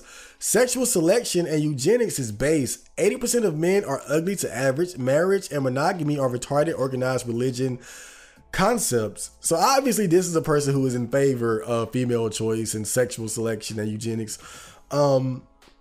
Me myself, I'm about facts. I'm about reality. So I just accept it for what it is. It doesn't bother me because I never wanted the whole family, wife and kids thing anyway. So I don't feel like I'm really missing out anything that I wanted personally. So it doesn't bother me. I look at it just more of an objective way. It's like, to me, it's like, oh, hey, the sky is blue and women like tall guys with big dicks. Like, it's just, that's how I look at it. So it doesn't bother me. But it's kind of, the only thing that worries me is he brought up wars. The only thing that worries me, man, is if this whole incel thing gets out of hand and there's way too many extra guys walking around, if our government won't just say, fuck it, let's start a war to get rid of some of these motherfuckers. Like, how can we get rid of some of these extra guys? Like that's my only concern, really. But not only that, but also just acknowledging how female choice does cause chaos and instability.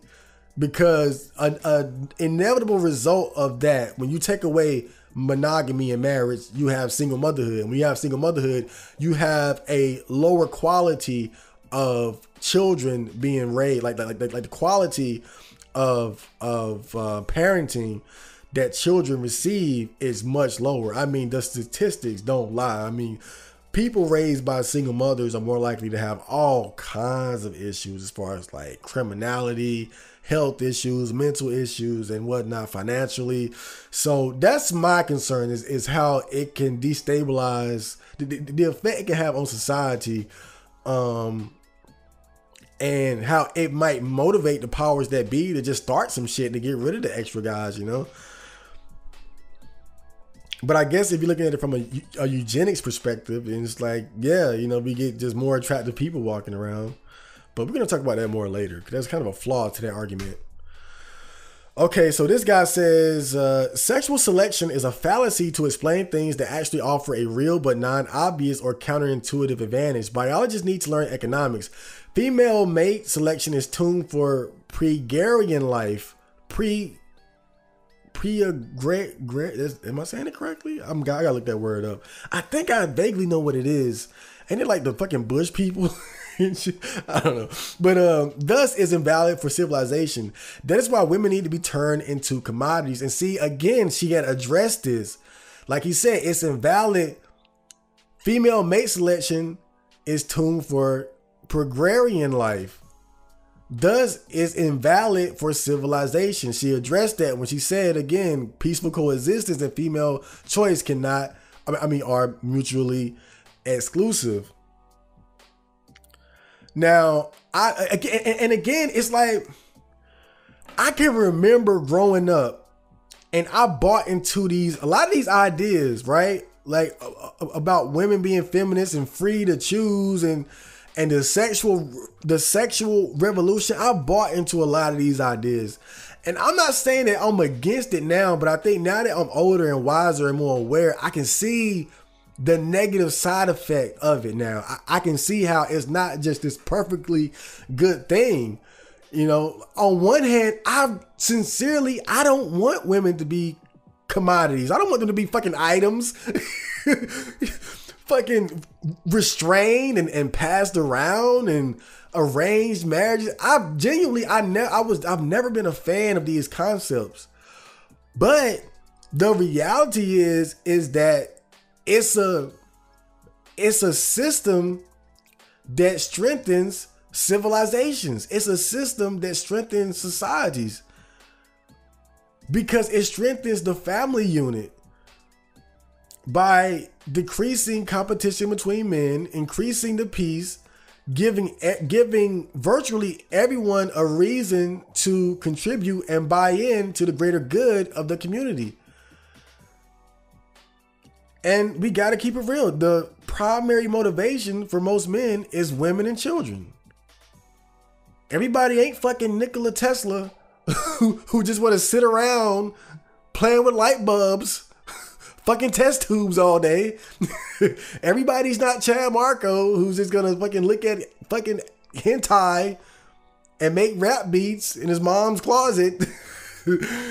So let's get to the post. The post under it.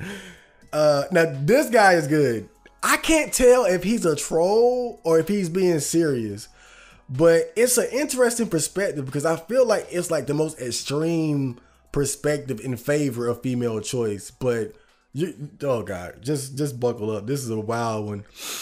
Time to take the cuck pill, boys. It's very possible for you to provide a woman with all the love, affection, comfort, security, and companionship she needs while Chad provides her with the big dick and rough casual fucking she craves. Yes, your children would not look like you. Yes, you would have to find ways to deal with your petty jealousy and inferiority complex on your own. Yes, you will be known as a cuck and people would snicker about how pathetic you are behind your back. But you will have a woman who appreciates you and cuddles with you every night.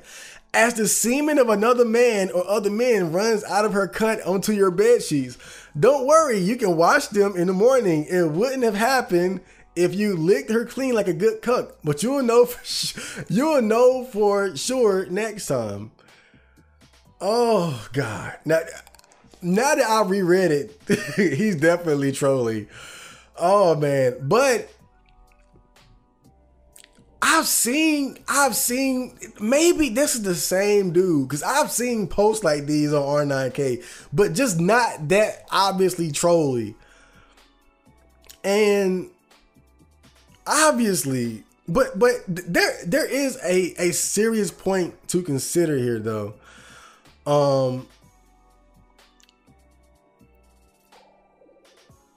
And we'll probably address it again later because I think there's another post that he made that I have coming up. But look at what he says. It's very possible for you to provide a woman with all the love, affection, comfort, security, and companionship she needs, while Chad provides her with the big dick and rough casual fucking she craves. Let me see. But you will have a woman who appreciates you and cuddles with you every night. This whole post almost reads like some sort of like government propaganda to control you and get you to just sell your soul.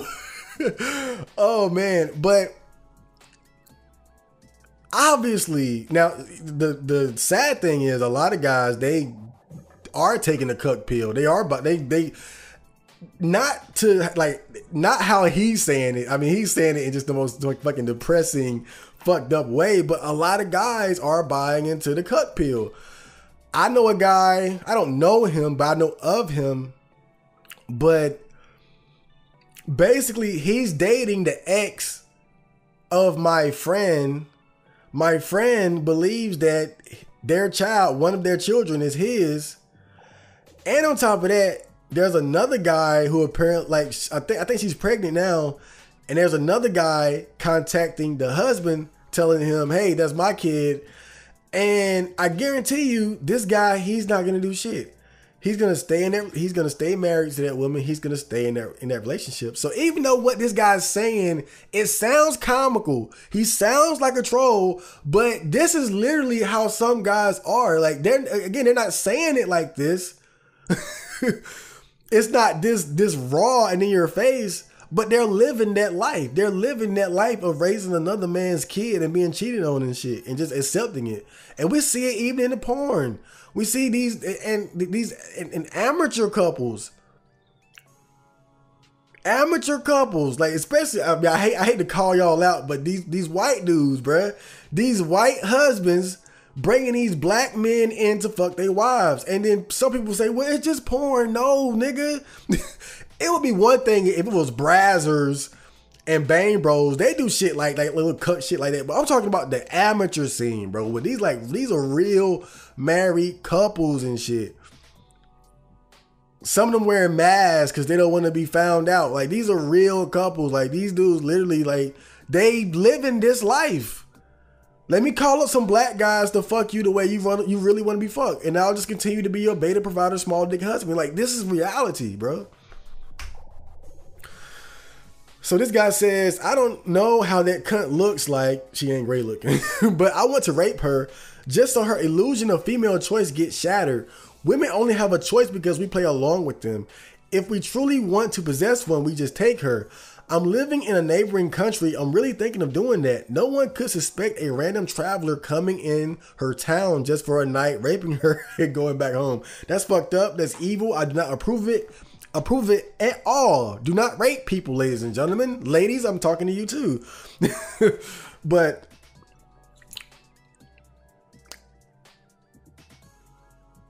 I see guys talk this foolishness. I'm gonna just rape people. You want to know why that doesn't work? Let me tell you why that doesn't work.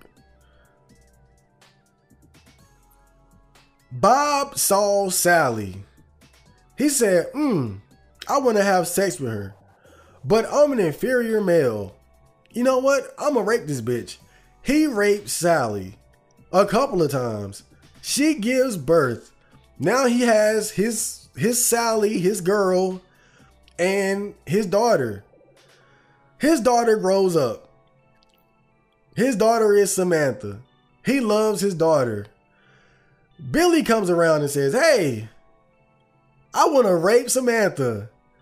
And then Bob says, wait, that's my daughter. I love her. He pulls out a rock and breaks Billy's skull wide the fuck open.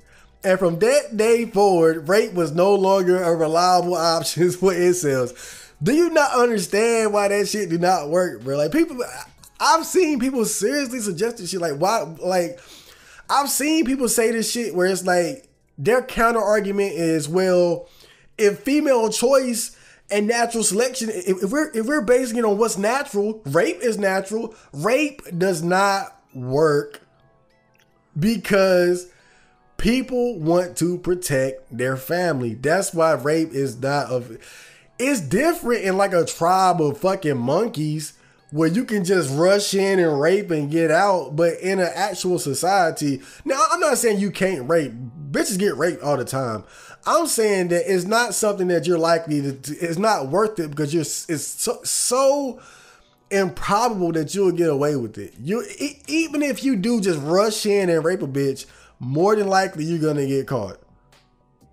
With DNA and cameras and just the way women are protected from that kind of foolishness, you're going to get caught. That's why, again, you can't make this whole argument, well, it's just as natural as female choice. It doesn't matter because even the man that rapes and has a daughter through rape, he's going to want to protect that daughter from rape. And that's when rape was no longer a good option because now rape gets you killed or put in prison.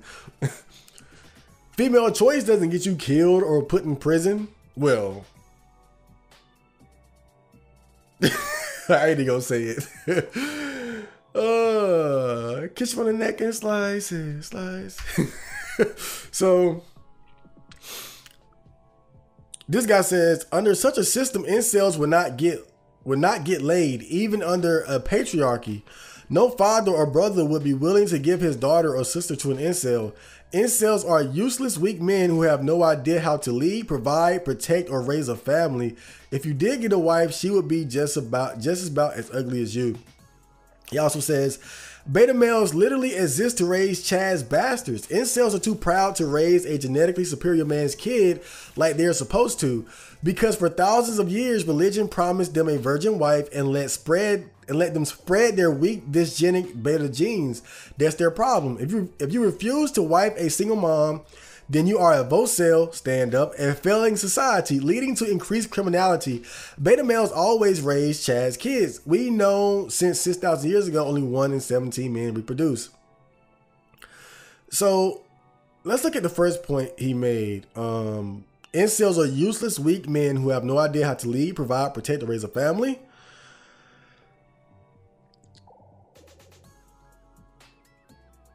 It is important, because I think we talk a lot about women, but we have to point out the fact that even the quality of men is going down. Men are more feminine, men are weaker. I mean, look at me. I'm sitting here in my fucking mom's laundry room with my dog. You know, I mean, I'm just saying, just being truthful. Like, could I honestly say that I have the strength to provide and protect or raise a family? But again, if I wanted those things, I could honestly speaking, if I wanted to, I probably could. Like, if I really wanted to, I could jump up, get a shitty job, and be like one of these dudes out here struggling every fucking day of his life to raise a family. I ain't trying to live like that, but I'm sure I could if I wanted to. I just don't want to. But certainly even the quality of men is going down as well. And I think, you know, I just wanted to at least agree with that. But this next part, beta males literally exist to raise Chaz bastards. Incels are too proud to raise a genetically superior man's kid like they are supposed to. Now, see, again, I think this is that same guy that might have been trolling earlier, but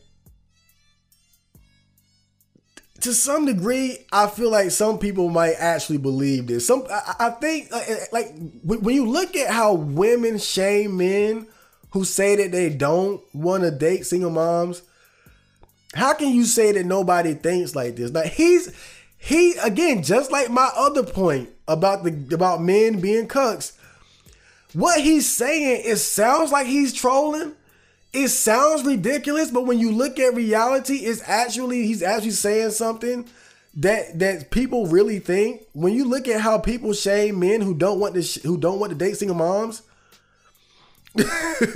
that's pretty much what he's saying. But let's break down why this does not work. Now, beta males literally exist to raise Chaz bastard. That's simply not true. That's an option for beta males if they want to, but that's not the case. Look, beta males are still males. And I think what you have to realize is that it doesn't matter if a man is inferior genetically, he still has that same desire. He still has that same desire to have his own children, to have his own woman. It's just like if you have two guys in a boxing ring, a boxing match, or fighting, there's always got to be a winner and a loser. The winner may be genetically superior, but that doesn't mean that the loser wants to lose. He still wants to win. And so we may call them beta males and incels, but they still have that same desire to have, for the most part. Again, we got some, I'm the dad that stepped up. We got them in the world. But for the most part, most men, they want to have their own child. Being a beta male, being weak, being short, having a small dick doesn't take that away unless you just let that shit mentally destroy you And you end up like these dudes, these white dudes calling black dudes to come fuck their wife. I hate to keep calling out white men doing this, but you don't see amateur black couples doing shit like this. I ain't seen it. I'm just saying, type in cuck and you're going to see a bunch of white dudes bringing in black dudes to fuck their wife. That's all I'm saying. And he also says incels are too proud to raise a genetically superior man's kid like they are supposed to. And see, again, this is just a lack of understanding. Now, pride might be a bit of it. I think all men are proud to some extent. But it's not that. It's the reality that it's not a beneficial situation. And see, that's the reality of it, is that the reason why civilization needed marriage and needed monogamy was that they had to convince the beta males to buy into the system. It's just like any business deal. When you have two guys at the business table, they're negotiating a deal. Both want to feel like they're getting a fair deal. They both want to feel like they're negotiating. Let's just say, for example, me and you, we're starting a business together and we're both putting in equal effort, right? Then at the very least, we're going to both want 50-50 in terms of profits and everything else, right? It's natural. It's the art of the deal, Donald Trump. I got to read that book. But it's the most basic thing to only want to enter into agreements and situations that benefit you. So when you say, "Oh, incels are too proud," that's not it. It's the fact is that it's not a beneficial situation. That's slavery. What this guy is talking about is slavery. He's basically saying, "Hey, you make all the sacrifice while we get the majority of the benefits, and we'll give you crumbs." That's slavery. That's just like when they brought black people over here and, okay, we'll give you a shack to live in. You got your little wife and your family. Now I'm gonna come and fuck your wife and your daughter, but you got your wife, you got your family. You gonna work day in and day out, sweating, back breaking work till your fucking ass die. I might even fuck you too. And I'm gonna beat your ass if you get out of line. But you know what? I'm feeding you. You got a shack. You got plenty of cornbread and bacon. You too proud to pick that cotton? It's slavery, bro. It's slavery. So no matter how you try to spin it, it's not a fair deal. Only and I'm gonna just keep it a buck. Only a fool. Only a fool who doesn't like fair negotiations will enter in these type of situations. Only a fool. You can't convince me otherwise. Why would you sign a bad deal? So again, it simply doesn't work because whenever you're making a deal with somebody, you have to make them feel like they're getting enough benefits to make the sacrifices. And when you're talking about just wholesale raising another man's kids, it's 100% sacrifice, no benefit. And that's just simply foolish. Whoa. Okay, so let's get to the next post. Give me a second here. Okay, so this guy, hold on, let me adjust my screen real quick. So his post is kind of covered up because I really wanted to highlight the guy who responded to him.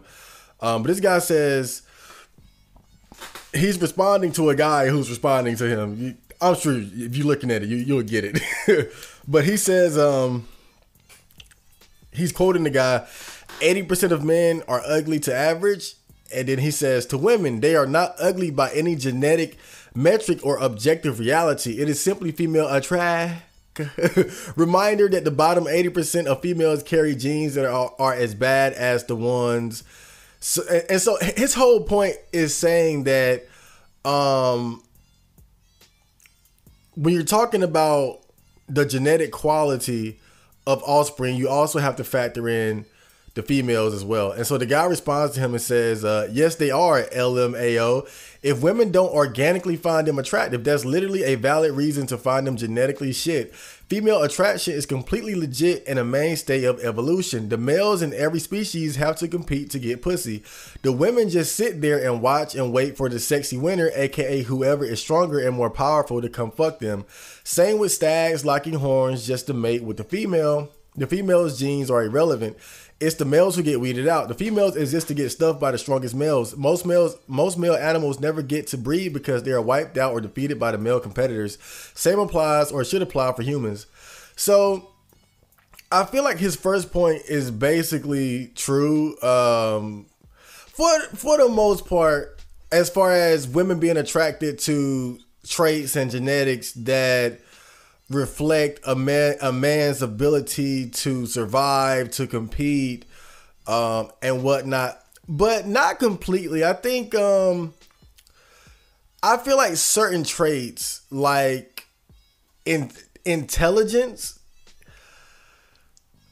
I mean, just for example, right?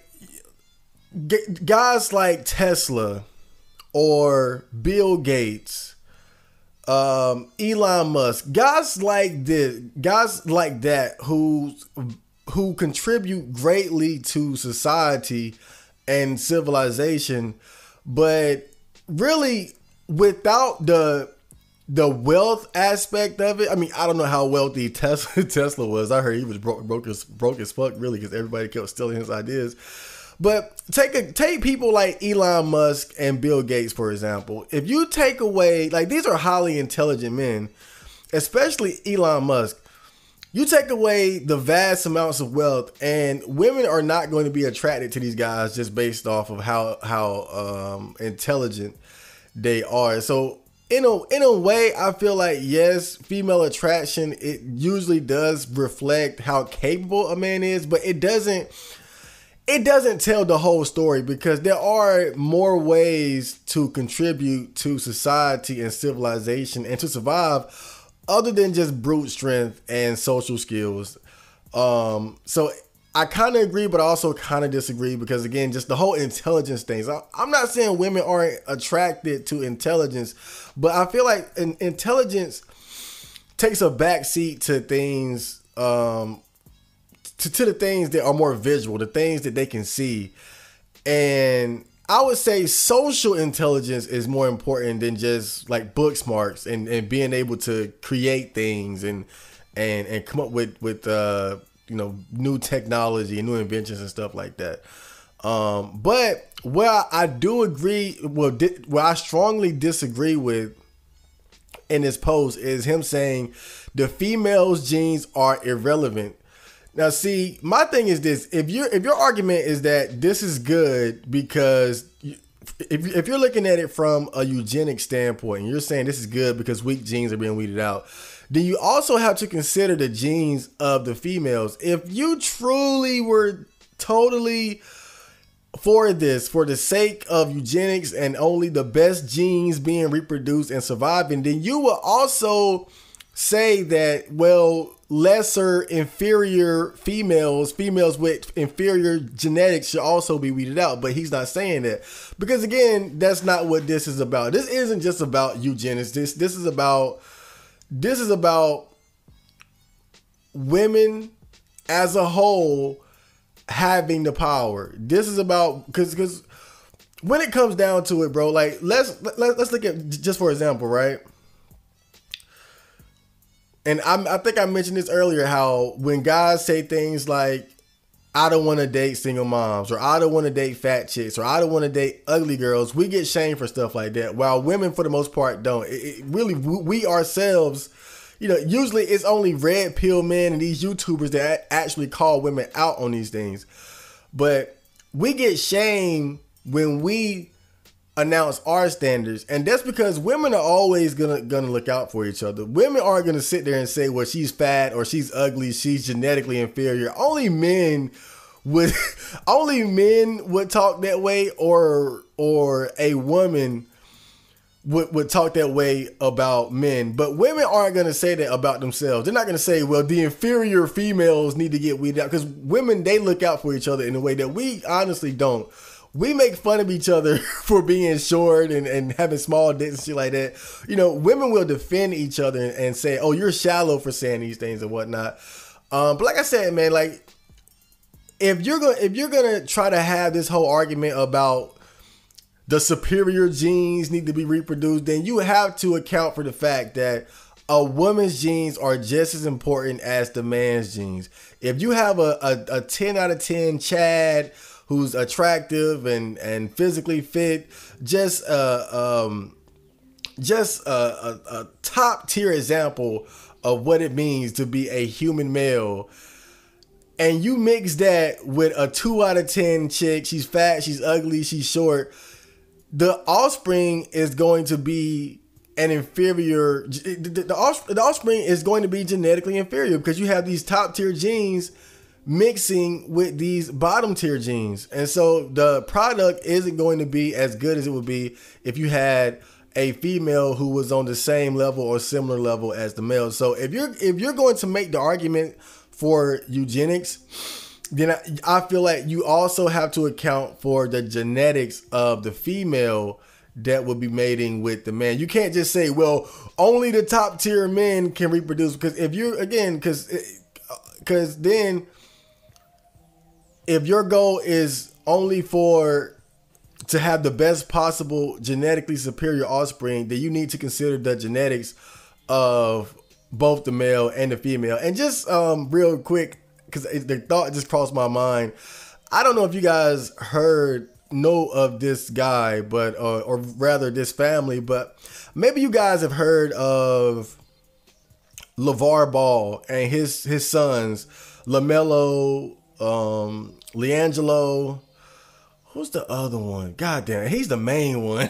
But the Ball family, they're the family of young men who two of them made it to the NBA. One is trying to make it into the NBA.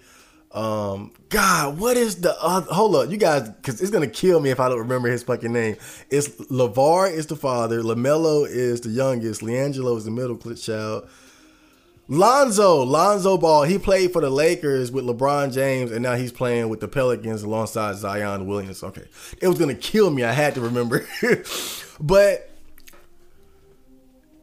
I look at LeVar. Here's a guy, he had a plan from the get-go. He wanted all his sons to make it to the NBA. He wanted all his sons to be successful in basketball.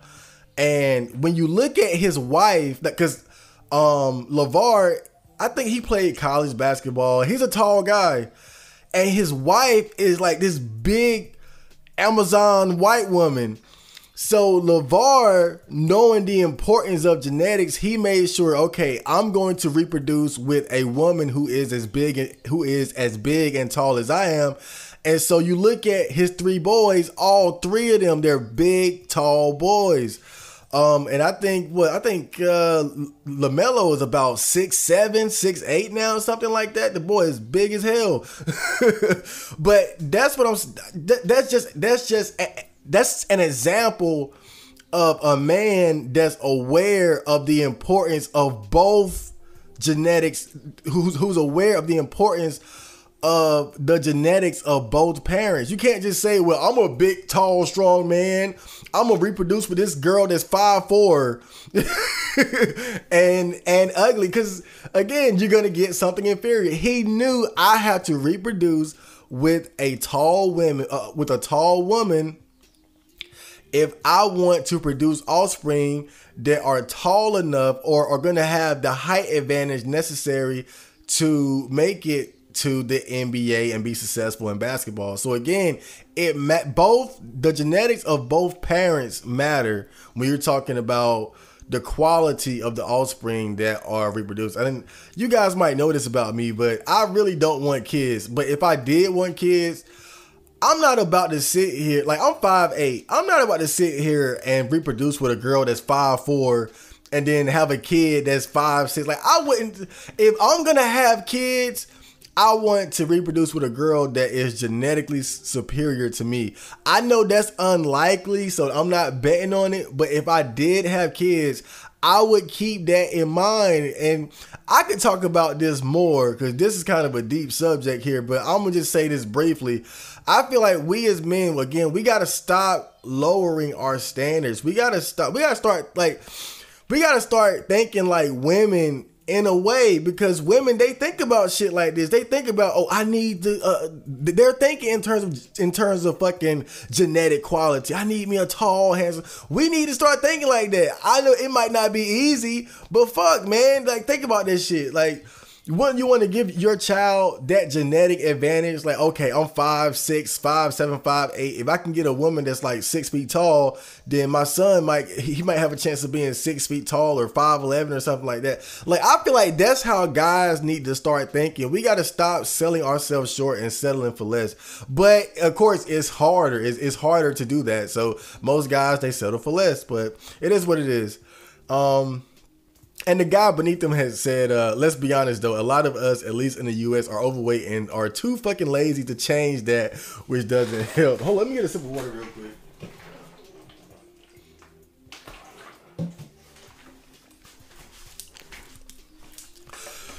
Whew, okay.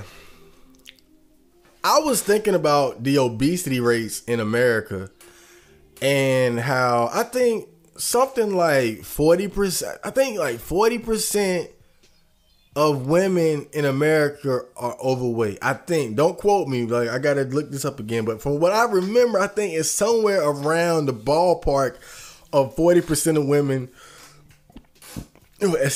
are overweight in the United States. And so it got me thinking, man, if you're one of these guys that's like, I don't want to date fat chicks, I don't want to date fat girls, when you set that standard, you remove almost half of your potential dating pool just off of that one standard. I'm not saying that you should date fat girls, but it's fascinating to me that if that's your standard, your options dwindle down a lot. I mean, wow. And that's just because of just how fat people are. And it's not just women, of course, men are just as fucking fat. I'm just saying, if you're a guy and you're saying I'm not gonna date fat chicks, automatically your dating pool is like sliced almost in half. It's crazy. So this guy says, if women get to pick their mate based on the grounds of him being genetically superior, why shouldn't I pick mine based on the grounds that I'm physically able to force her? And I talked about this earlier. This whole rape thing that guys keep saying, I know you guys are upset. I know you guys are bitter. But first of all, you're not about to rape anybody, most of you. And like I said, this whole, you cannot use an argument of appealing to nature to justify rape the same way people will appeal to nature to justify sexual selection and selecting mates based on genetics. It doesn't work, because again, you raped a woman, you have a daughter, you want to protect the daughter, the guy tries to rape your daughter, you kill his fucking ass. That's why it just doesn't work. So this guy says, best thing men can do is not give a shit and withdraw your societal contribution. Don't work, don't pay taxes, don't use social media to validate women or take them out on dates. Don't help women and don't listen to their problems. This won't fix the problem, but it will help accelerate societal decay. Things have to get worse before they get better. Whew. Now, I got mixed feelings on this course of action. Because I don't think it's not that bad, right? I know we talk about this stuff a lot, but when it comes down to it, when you're looking at, let me see, like, this is kind of how again, this is a very rough estimate here, but this is kind of how I break it down, right? I think you can kind of separate men into 4 categories, right? You have the top 20 to 10% who are just killing it, who are just balling. They get all the bitches. Not literally all, but they get the mass majority of bitches. Like, they have the easiest time with women. These are the guys who are tall, who are handsome, who are rich, who are young, who have big dicks. who are muscular. These guys, they have their pick of the women. Then beneath them, you have the next two categories, which are the above to average men, and below them are the average to below average men. And I feel like the above to average men, these are the guys who have like a fairly normal dating and sex life, right? These are the guys, they lose their virginity in high school like a normal guy. They might have their first girlfriend in high school or even college. They get married to their high school sweetheart, or maybe some girl they met in their 20s after college at work or something like that. These are the guys who have like the normal dating, marriage life experience. They may or may not get divorced, raped. They might live happily ever after with their wife or girlfriend. Who knows? And I feel like beneath them are the average to below average guys. These are the guys who they're getting laid, but they're struggling a lot. These are the guys who are really having a hard time. And I think this is where you start to see the MGTOWs, the red pillars, the black pillars, and whatnot. These are the guys who are, I would say, not full-blown incel, but they're kind of at the level of like they can get laid, but it's going to be difficult for them, or they've had difficulties that have led them to losing faith in the dating game and trying to deal with women and whatnot. And then beneath them is like the bottom 20 to 10% of guys. These are the incels. These are the guys who have no hope. Like this is where the trouble really starts. Like that bottom 20, 10%. That's where the trouble really, like the guys who really, really struggle. Like the guys who their whole like go their whole 20s as virgins and might start fucking at like 30 and get married later after that. But that's kind of how I break it down. I feel like you have like the top 20% who are just killing it. Then you have a 30% beneath them who have kind of an average, normal, stable relationships and like nothing spectacular, but they get by. They get the standard. Okay, I had my girlfriend in high school. I fucked 4 or 5 different girls. Then I met my wife. We're married. We have kids. Then beneath them, you have the guys who are struggling, but they can get some sex. And then beneath them, you have the incels. So it's like, it's the top 20. Then it's like 2 chunks of 30%ers. And then it's the bottom 20%. That's kind of how I break it down. And so overall, I don't think it's that bad to where men as a whole are just going to come together and withdraw societal contribution. Because the reality is that most guys are getting enough sex and they're having enough relationships to where they're not really bothered by all this that's going on, I just don't feel like it's enough men who care or are in such dire straits in regards to their dealings with women that they're gonna feel like, I gotta don't work, don't pay attention. Like, no, I think it's just. And then you also have to look at it like this. It's a lot of guys who, I mean, let's face it, they're fucking beta male type dudes, and they're gonna sign the marriage contract. They're gonna raise another man's kids. Like, it's a lot of guys who they don't give a fuck. They're gonna be simps. They're gonna be cucks. They're gonna be tricks. They're gonna be beta males. Like, it's a lot of guys who are like that as well. So I feel like guys like us, we're the minority, the guys who kind of look at it and then say, nah, I'm good. I feel like we're really the minority. But as far as whether or not you choose to, like he said, withdraw societal contribution work, I look at it like this. He's kind of advocating MGTOW. And when you're talking about MGTOW, I feel like ultimately it's your choice what level you decide to withdraw from dating and women and even society as a whole.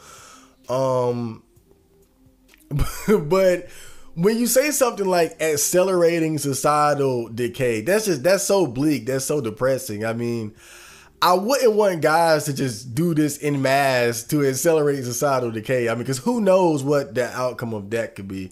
But I had made a thread about this not too long ago where I asked just genuinely, like, what do you guys think is going to be the outcome of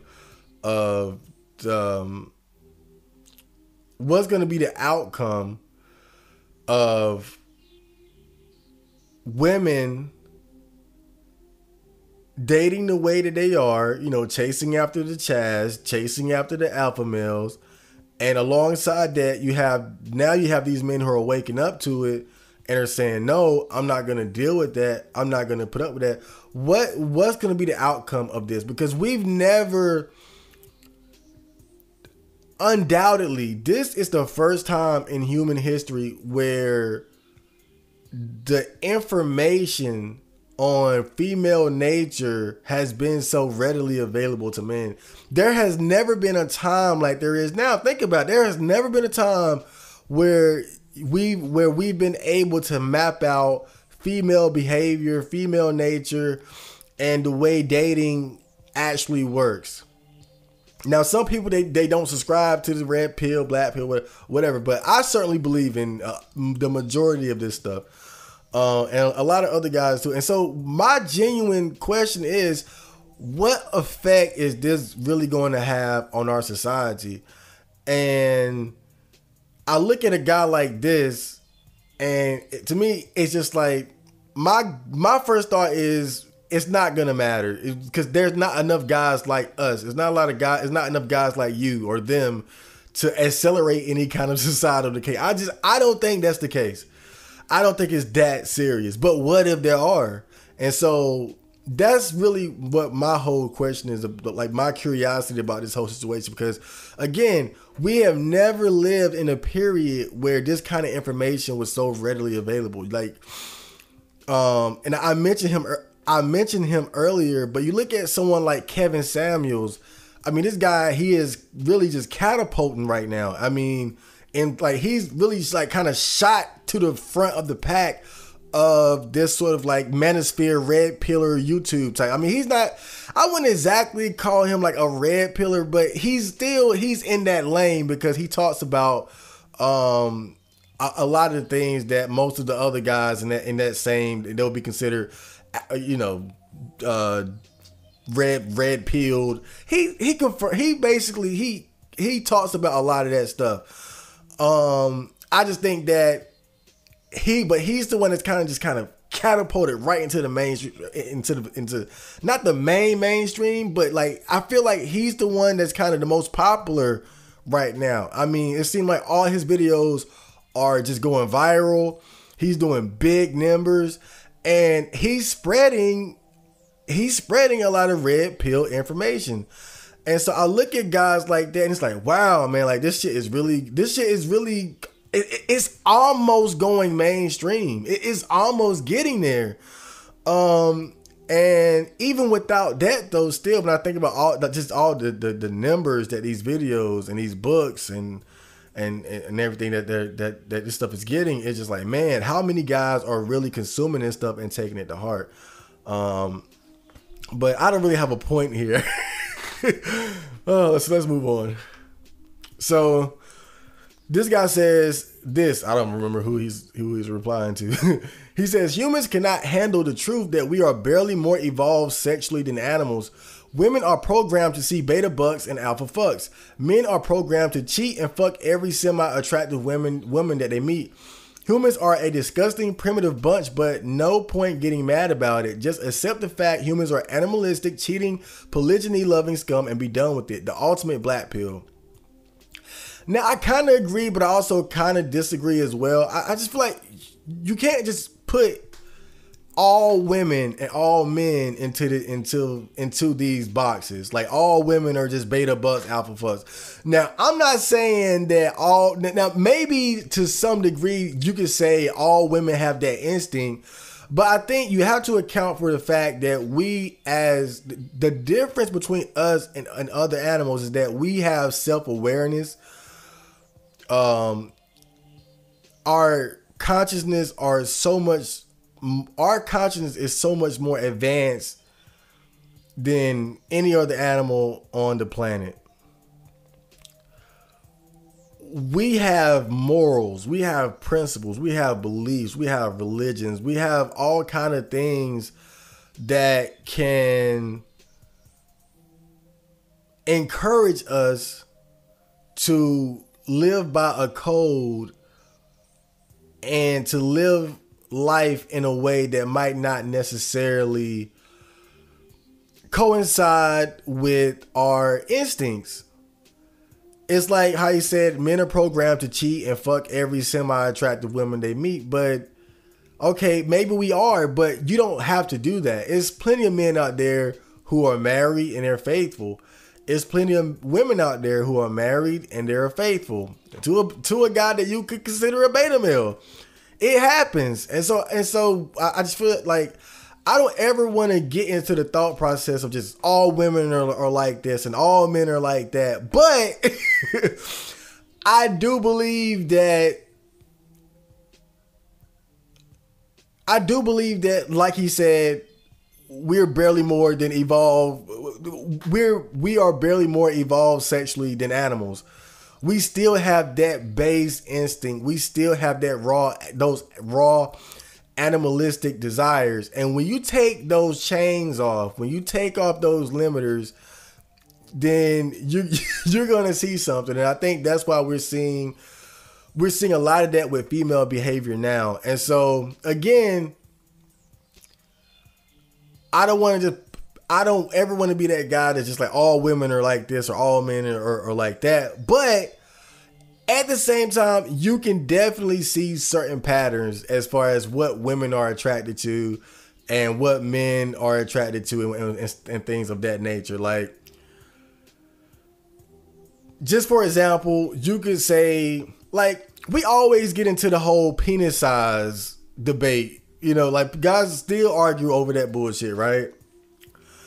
And so you could say, okay, not all women demand to be with a man who has a big dick. Okay.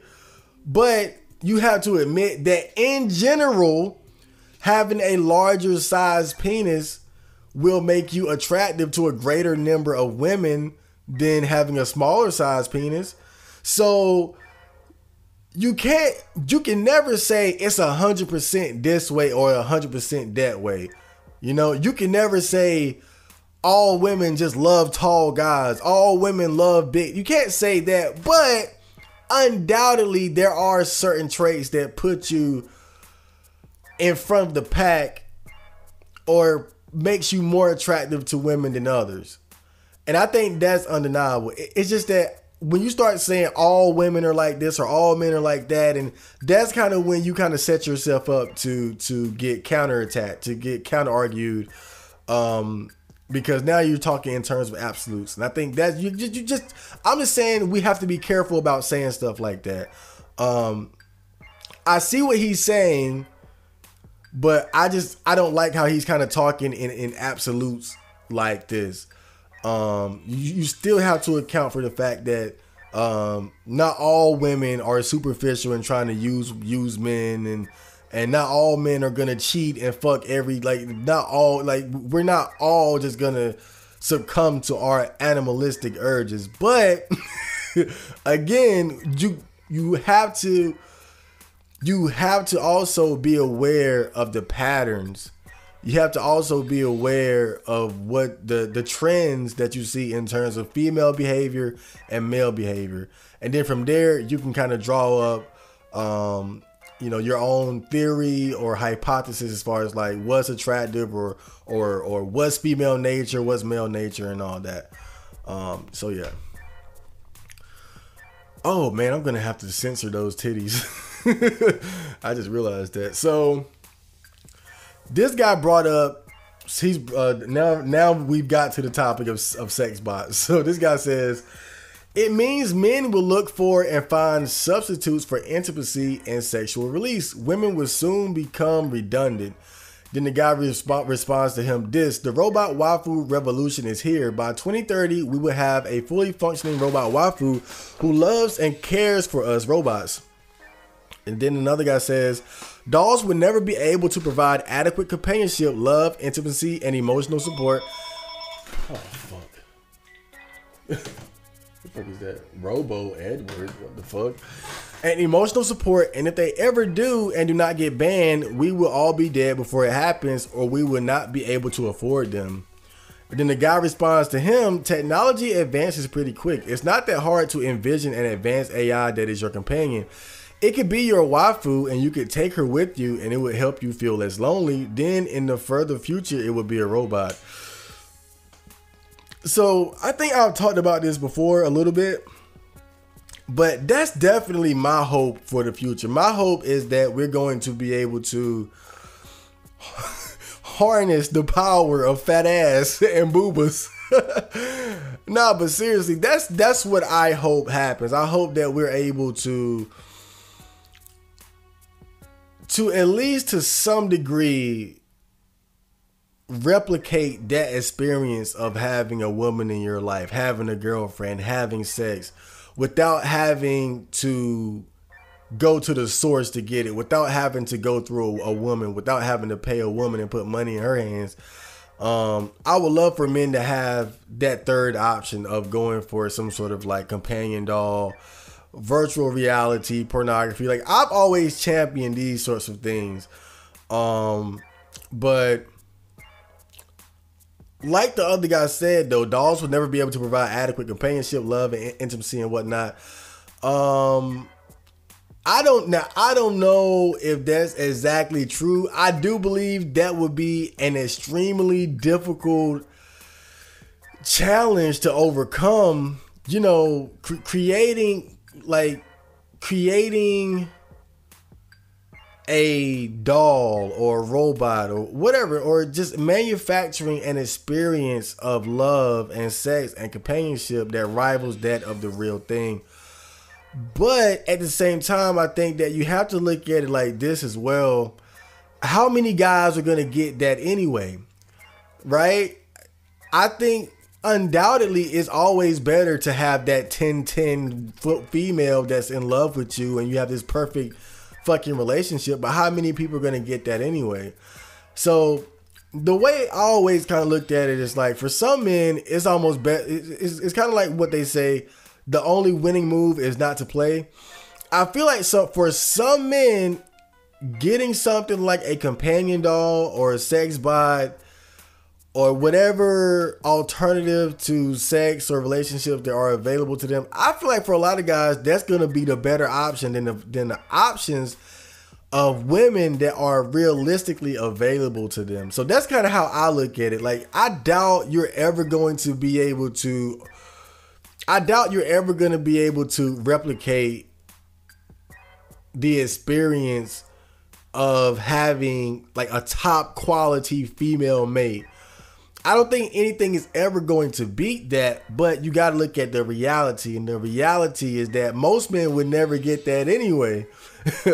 So if we can create something that's at least better than the options that are laid out before us, then that's a win.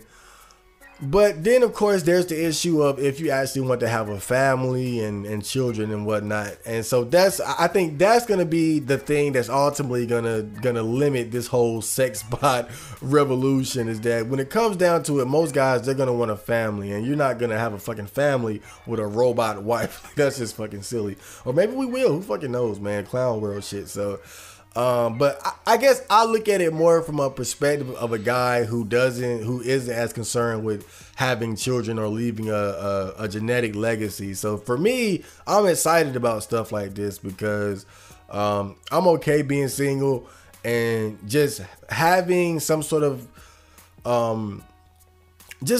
outlet for my sexual desires that's more fun than beating my dick off in my room while looking at videos. You know, I would enjoy something like that. So this guy says, take the boy pill and live happily for the next 20 to 40 years with your soulmate. After that, you each impregnate an almost empty egg carton and pass on your genes for another generation of boys that will hopefully make the world a better place. Rate my plan. Yeah, you could, and you know what? I had thought about that. I had thought about possibly like, man, why not just date a trap why not just date a tranny or a femboy or something like that? But ultimately, I decided against it. But I wonder if, because you know how they always say, people nowadays are always throwing around the term prison gay.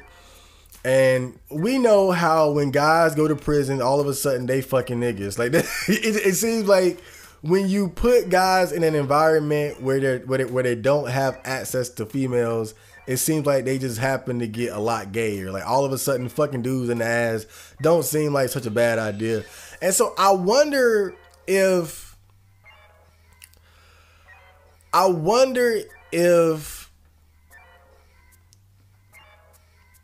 women becoming harder to obtain for men going into the future, I wonder if that's going to increase the amount of homosexuality amongst men. Are more men going to say, fuck it, I'm gonna just fuck other guys, I'm gonna find a femboy, a trap or tranny or whatnot, and I'm gonna just do that? You know, I wonder, is the lack of female options, is hypergamy and alpha fucks, beta bucks, if all this stuff is going to lead to more men deciding, hey, I'm gonna just fuck guys now. It seems like a lot more guys now are kind of okay with living maybe a bisexual lifestyle of like, okay, I like girls, but I would fuck a guy. That's an option. Or maybe I just go to R9K too much. But who knows? I'm just curious. Like, is this gonna be? Is this just another layer to this overall cake? Just more men saying, you know what? I'm gonna just suck dick now. So this guy says, well, again, this is another situation where I wanted to get both posts, but one of them is covering the other. But hopefully I remember what his point was. So this guy says many men drop out of society and no longer see. So, okay. So this guy, he was basically saying that what's going to happen is men are going to drop out of society because they no longer see a reason to help advance civilization, because they don't have the investment that comes along with having a wife and kids. And this guy responds by saying, except this doesn't happen.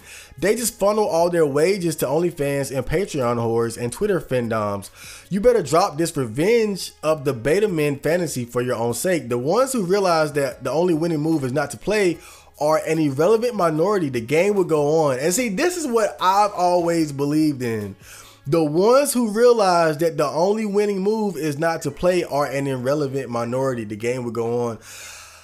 I see some of these guys, some of these red pillars, some of these guys in the manosphere who it seems like they're always talking about, oh, women are going to hit the wall and then they're going to die, lonely cat ladies and all this shit. And I'm not buying that. I'm not buying that. That, to me, that kind of seems like what this guy is saying. It's like this revenge fantasy.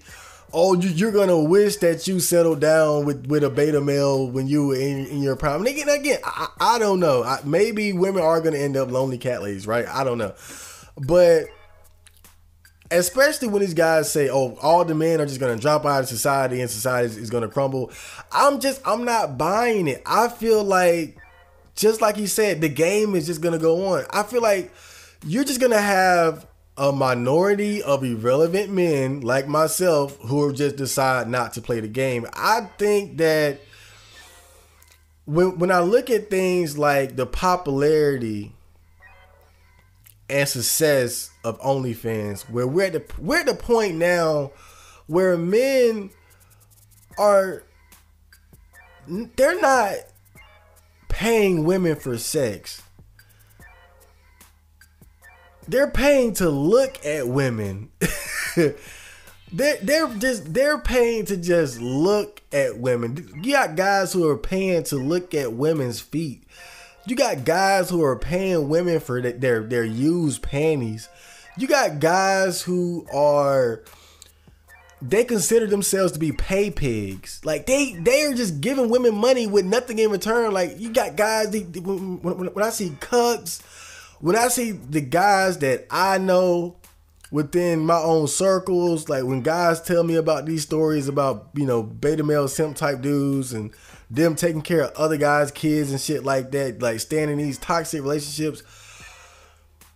I mean, even one of my good friends, he's in a relationship where he's taking care of 2 kids that aren't his, and I consider him to be a guy that's very smart and has a good head on his shoulders. And he even he falls into these traps. So it's like, I don't think we're gonna see this big like beta male revenge fantasy come. I think that there are way too many beta males who are just going to comply with the system. It's way too many beta males who they're satisfied with crumbs of pussy. You know, they're satisfied with that shit. Like, guys like us, we are the minority. Like and that's just the way that it is, man.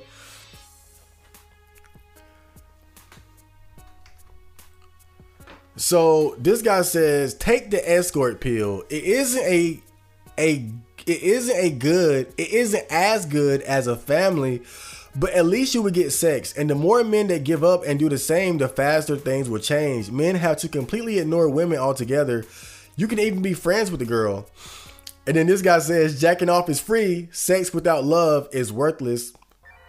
AA. Wait, AA? What is it? II? What?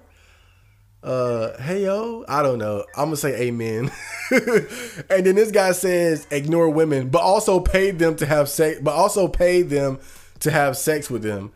My thoughts exactly. So I think I had mentioned this earlier, and I talk about this on the new episode of the Night Walk vlog. But when you're talking about escorts and prostitutes and all these things, you have to understand that you're supporting the matriarchy. You have to understand that you're still supporting the beast, if you want to look at it that way. When you buy prostitutes and escorts, that's exactly what women want at this point. Women are not concerned with this. Like, buying sex is just another. That's just another arm of the beast. And you're supporting the heart and the soul and the head and the brain of matriarchy by buying sex. Because, like I said earlier, buying sex, paying for prostitutes, getting escorts, all of these services is just the marriage divorce scheme in a compressed form with none of the bullshit. They give you sex, you give them money. What is the marriage divorce scheme? They give you sex, you give them money. It's a lot more bullshit and heartache in between. So when you say stuff like this, take the escort pill, I'm not saying you shouldn't. I'm just saying that you can't say it like it's some sort of solution, because you're still supporting the beast. That's why I've always been a supporter of pornography that you do not pay for.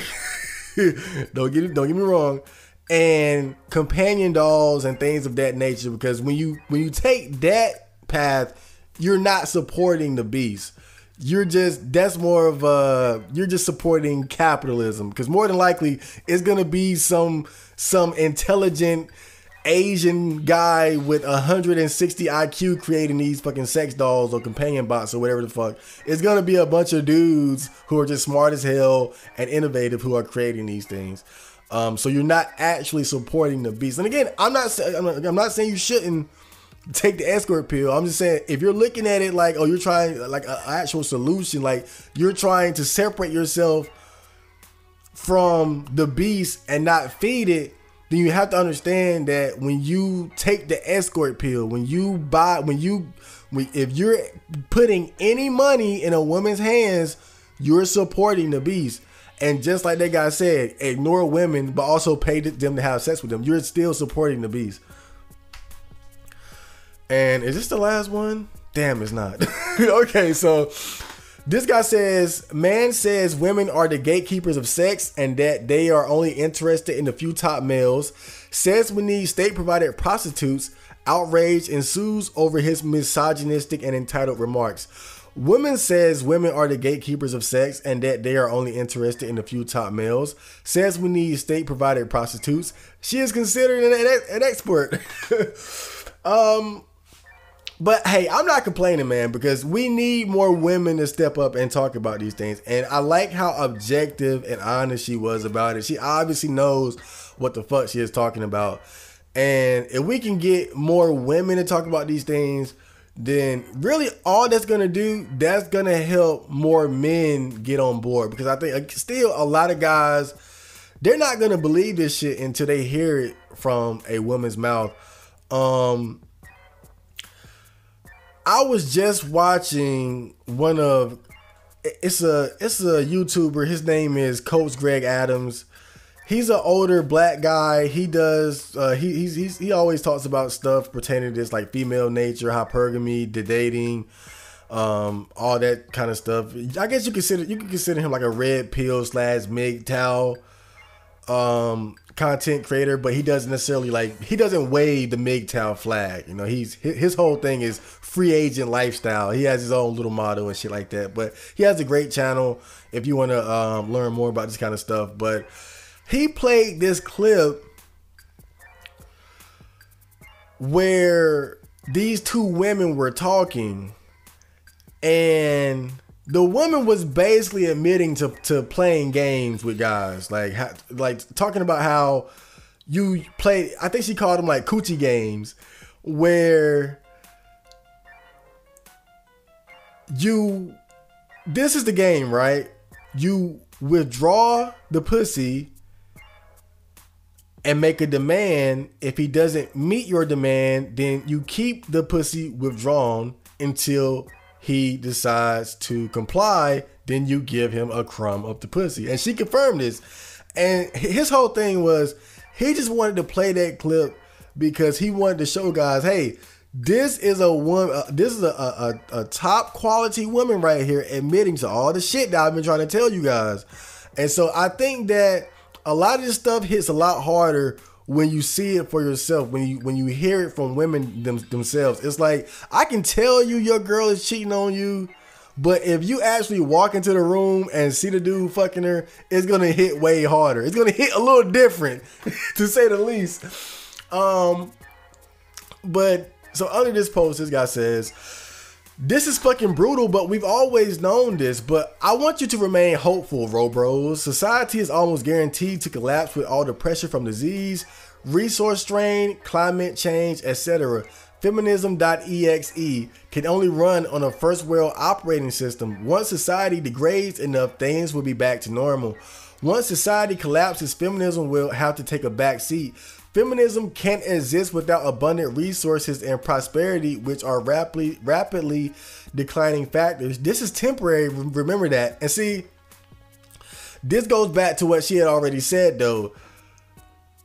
Female choice and... oh God, I had a total void in my brain. Female choice and peaceful coexistence are mutually exclusive. Feminism, like he said, it can only work on a first world operating system. And so that's why that woman, she had brought this up. She knew that we need to somehow, or rather what their goal is for feminism to continue to thrive, but to also maintain the stability that was created as a result of marriage and monogamy. That's the challenge that's facing them. And she understands that. She knows that this cannot continue as it's going without there being some sort of collapse. She admitted to that. We cannot have peace in this type of environment where women are free to choose who they want to be with, and they're just playing all these games, alpha fucks, beta bucks. It's just not going to work, especially now that men are waking up. The only question I have is, are enough men going to wake up to where the stability is lost? If they can find that sweet spot where they can continue to where they can continue to express their hypergamy and enjoy female choice and their selectiveness, while also still being able to benefit from beta males and have the beta males maintain civilization, then they're good. But if enough men wake up and they withdraw from the game, and as a result, again, you're going to have even less stability in terms of the family unit, because you're going to have less men saying, okay, I'll raise another man's child, I'll marry you. Like as men stop buying into these systems, I'm not going to marry, I'm not going to take care of another man's child, the stability is going to decrease. And so I'm thinking, again, I'm not someone that's thinking like, okay, a societal collapse is around the corner. I don't think enough men are going to buy into this. But if they do, like she said, we're going to have to change some things around, because if enough men withdraw from the game, then the servers are going to collapse, basically. The servers are going to die. I like that analogy. Okay, so this is the last one. So this guy says, not really. She's saying it's natural. She's also advocating for sex and care services for incels, and recognizes that sexual competition and peaceful coexistence can't both exist at the same time. Basically, if you create a culture of incels, they will react with ultimate force. Things taken into their conclusion means that if feminism keeps going and 30 to 70% of men are left outside to rot alone, then they will destroy this society, as they should. There will be mass crime, violence, civil war, and the other nations will take advantage of this. Ultimately, our culture will be lost within the next 100 years. Simply put, ultimate freedom for women and men cannot coexist, because for one to gain, the other has to lose. A pragmatist, is that how you say that word? Is it pragmatist or pragmatist? I gotta look that up. Would say that women at least can be forced into servitude because they are physically too weak to resist it, which is why our history is what it is. Meanwhile, men can be tried to be forced into servitude, but their nature would drive them to most violent resistance, ultimately giving us World War III. Morally, either option is wrong, however. This is precisely why, one, we need legalized, affordable, and socially acceptable prostitution and GFE services ASAP on the short term. Two, advances in AI and robotics in the long term. Ironically, modern feminists resist this to their last breath because of objectifying women or whatever other bullshit. Like any rich people, they know they have it good and choose to rather sit on it than have others get good lives too. Even though they have nothing to lose, you motherfucker. Even though they have nothing to lose by lonely incels getting to feel moments of mild happiness. People are evil like that. Whether men, women, rich, poor is no different. Anyway, the article and its implications are nothing new. It's nice to see it gathering attention though. Yeah, I feel like this guy, he summed it up. He summed it up pretty well. It was one thing I wanted to talk about in particular. I like how he said, simply put, ultimate freedom for women and men cannot coexist because for one to gain, the other has to lose.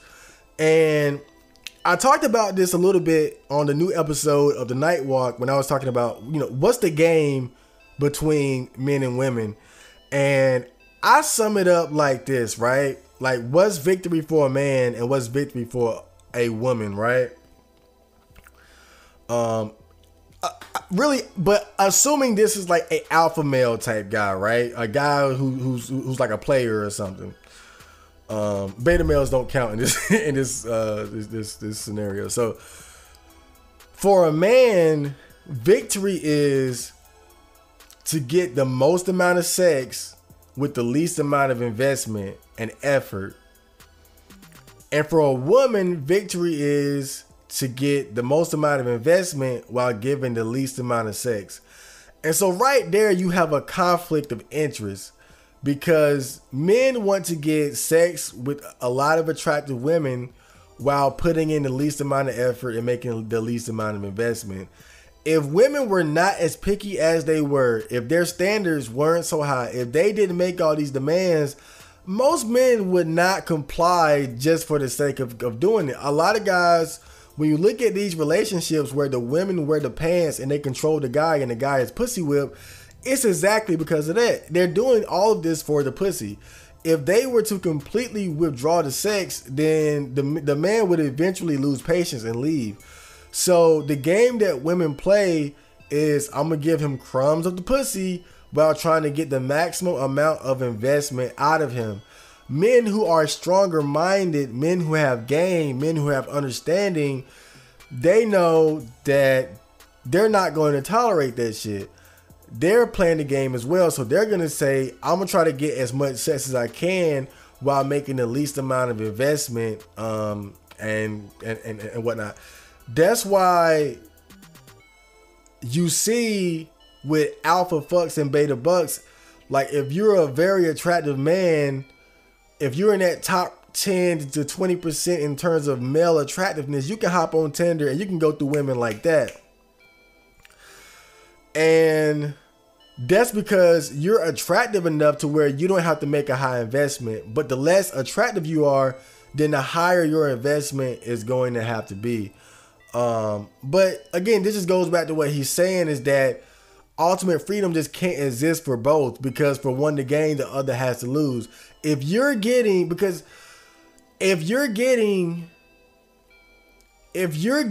a lot of sex with no investment, that's going to upset the female.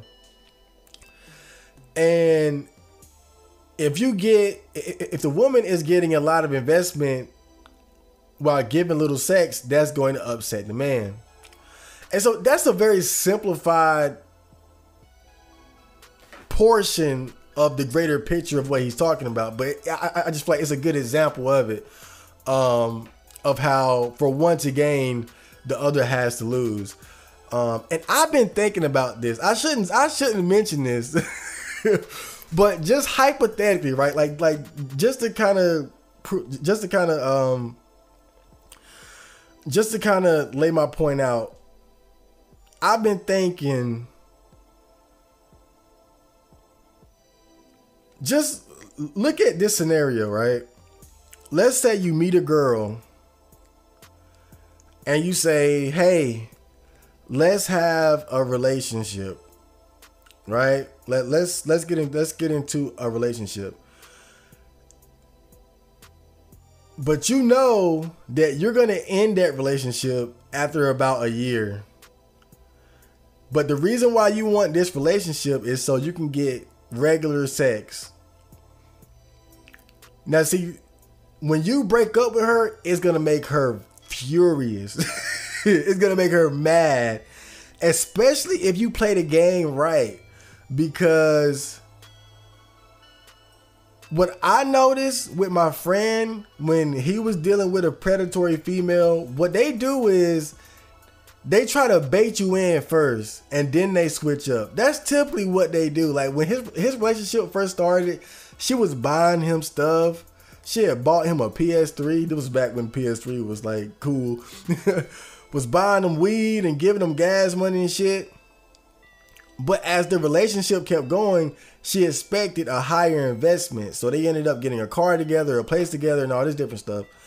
But see, in the scenario that I laid out, what I'm basically suggesting is that you get into a short-term relationship and you enjoy the period where she's trying to bait you in. That first year where she's trying to get you to move in and she's trying to gain your trust. Just enjoy all that. Fuck the shit out of her. And then after about a year or so, break up with her before she's at that point where she's desperate for your investment. That would make her so mad. But again, that's what I'm saying. Both sides can't have it their way, especially if they have game. If you have a man with game and a woman with game, and one of them gets the upper hand on the other one's gonna be extremely upset. But yeah, he also suggests legalize affordable, socially acceptable prostitution and AI and robotics. And he says, ironically, modern feminists resist this to their last breath because of objectifying women or whatever other bullshit. Now, actually, I kind of disagree with this. I feel like feminism is moving towards being more accepting of sex work. I mean, because think about it. Just look at where the point we're at now to even call prostitution sex work. Who has been promoting that? It hasn't been men. Dude, it wasn't dudes and men saying, hey, they're sex workers. Actually, no, that was women. Who organized these slut walks? That was women. So I don't believe that feminists as a whole are resisting legalized socially acceptable prostitution. And when you look at how women defend things like OnlyFans, like, do you see women talking negatively about OnlyFans in general? Like, I mean, I'm sure some, of course. But on average, you look at the typical modern female, do you think she's going to be adamantly against OnlyFans? She might not do it herself. But I think you'll be hard pressed to find the common Zoomer female who's going to be very much against it. So, again, I'm not sure. I'm not dialed into the feminist channels. I'm just saying that I've noticed a greater deal of support for these kind of things from women, because when you look at things like the terminology, sex worker, who's promoting that? It's not men, it's women. When you look at things like the slut walk, who's organizing that? It's not men, it's women. So I feel like when it comes down to it, I believe that feminists are going to ultimately support sex work because, like I said, men paying for sex, it feeds the beast. At the end of the day, it feeds the beast. And that might just be the compromise that they have to make in order to maintain some level of stability. I believe you're going to see a much greater degree of backlash against AI and robotics that are used for the sake of giving men sexual gratification. I guarantee you're going to see a much bigger backlash against that because it does not feed the beast. Women are only going to support things that benefit them. Men paying for sex benefits women. It supports the beast. Men paying for AI and sex dolls and robots, it does not feed the beast. That's where we're going to see problems. I guarantee you. I hope I live long enough to see this shit play out, but I guarantee you, man, that's where we're going to see the bulk of problems. It's not going to be, oh my bad, I hit the mic. It's not going to be against, I hit the mic again. I got to stop waving my hands around like I'm preaching. But the biggest issue is not going to be with prostitution or sex work. I don't believe that it's going to be with robotics and AI and the dolls and shit. If that gets to a point where it's a solid option for men, a real alternative to dating women and dealing with women, oh boy, that's where I guarantee you that's when the war begins. But that's enough with that subject. I hope you guys enjoyed that. And next, we will be getting into some OC and then the thread of the day. So stay tuned, baby. Sleepy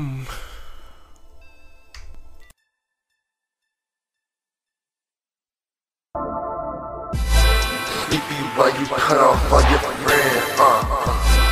Sleepy while you burning bridges, ruining your chance. Sleepy while your music's so damn hard to understand. Sleepy, do you even have any fucking fan?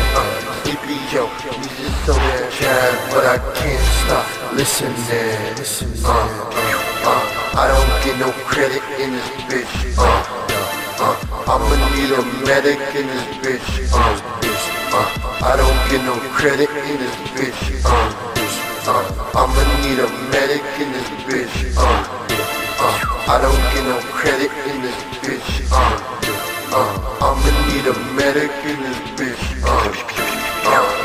Pop your pussy like a pimple. Leave that nigga here simple. Shot his face, less than dimple.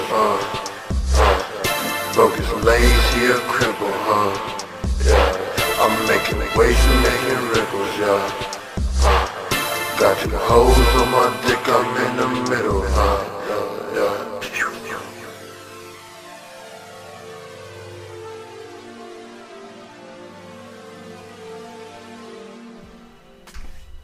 Okay. Okay. So I'm back and we're about to get out of here. But before I do that, we're going to respond to some comments. And yeah, let's get right into it, man.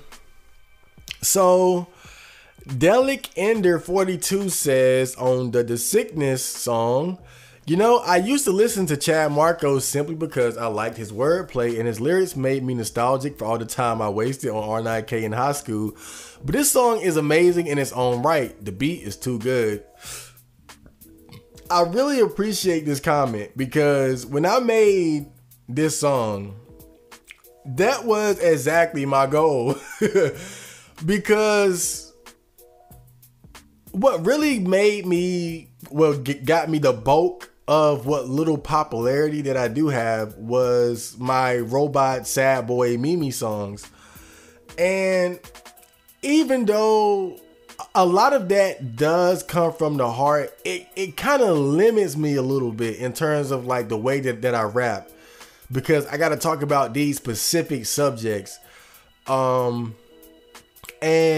sometimes I might just exaggerate a little bit. Sometimes I might be just trying to be a little bit too funny or just rapping about just certain scenarios and whatnot. But with this song, that's me. That's raw Chad Marco. Like no filter, no limitations, no barriers, no frame.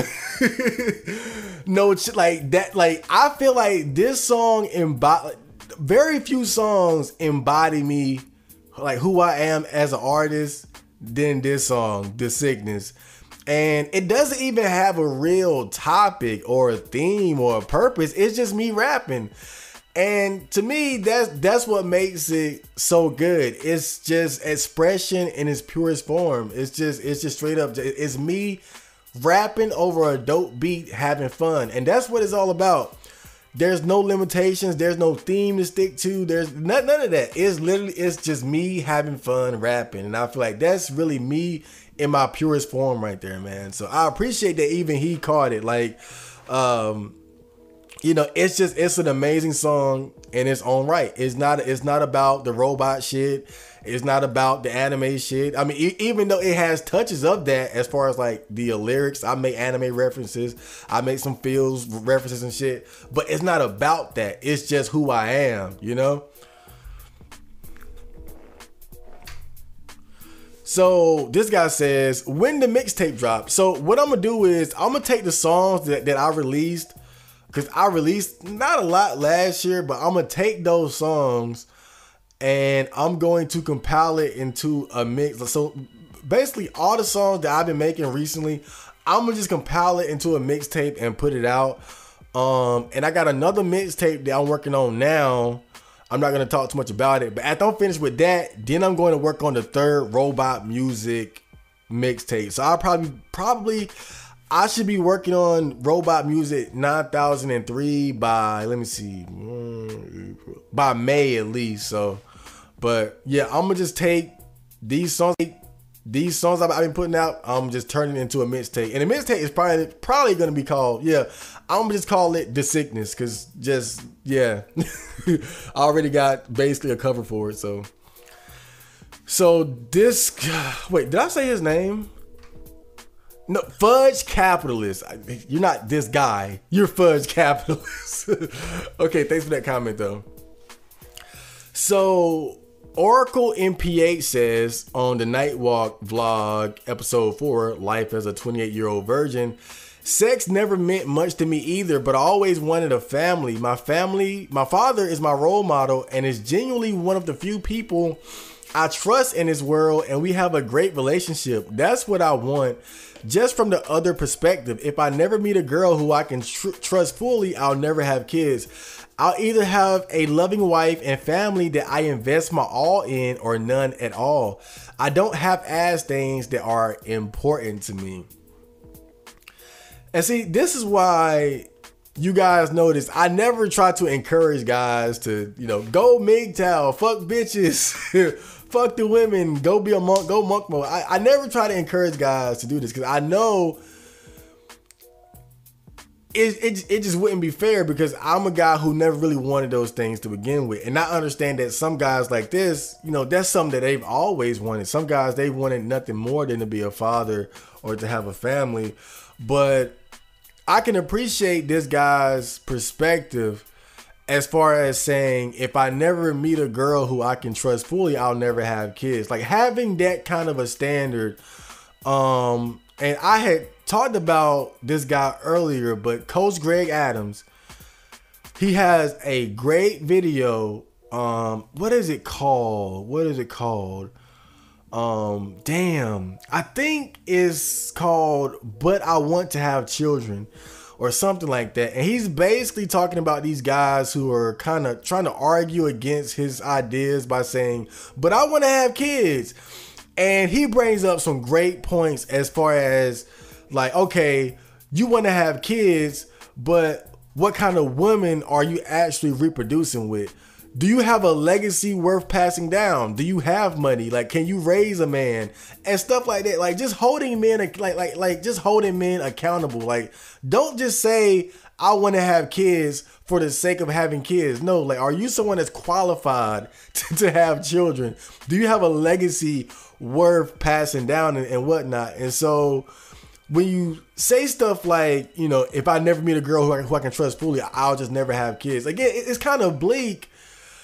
But I feel like sometimes you have to make that hard decision. I don't appreciate these guys out here who really who are just having kids for the sake of having them. Like, really, you're just creating more slaves.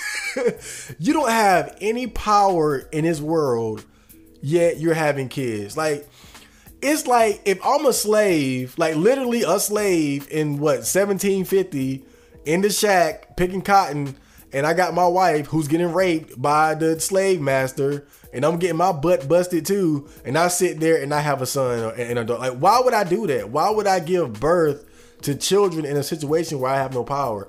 And I know for most men it's not that bad. Like, you're not a literal slave, but people say wage slave and all these kind of things. I mean, when you look at the difference in terms of class, when you look at how you see these situations where people who are wealthy and have fame and have money are able to get out of these situations. Like, they might kill somebody in a car accident and get probation or something. Like, there is a real difference between the classes and the amount of power that you have. And all I'm saying is that I'm not saying you have to put yourself in the top percentage of men to be allowed to have kids, but I think that every man should at least think about the position that they are in terms of the world, and think about the position that you're in and the position that you will be putting your children in by reproducing. Are you really reproducing in the ideal situation? I think we as men should hold ourselves to a higher standard and say, before I have kids, I need to get my own shit together. I need to have some power in this world because it's chaotic, it's dangerous. And there's a lot of bullshit going on. And you need to have some type of structure that can protect your offspring from that. I mean, I know this is an extreme example, but you look at somebody like Floyd Mayweather, that's a man who has power in the world. So when he has kids, he can pass down that power and that legacy. And of course, again, you don't have to be at that level. I'm just saying it's an example of being a man that has power to protect your offspring, that has wisdom and knowledge and experience to pass down to your offspring. That's how men need to think.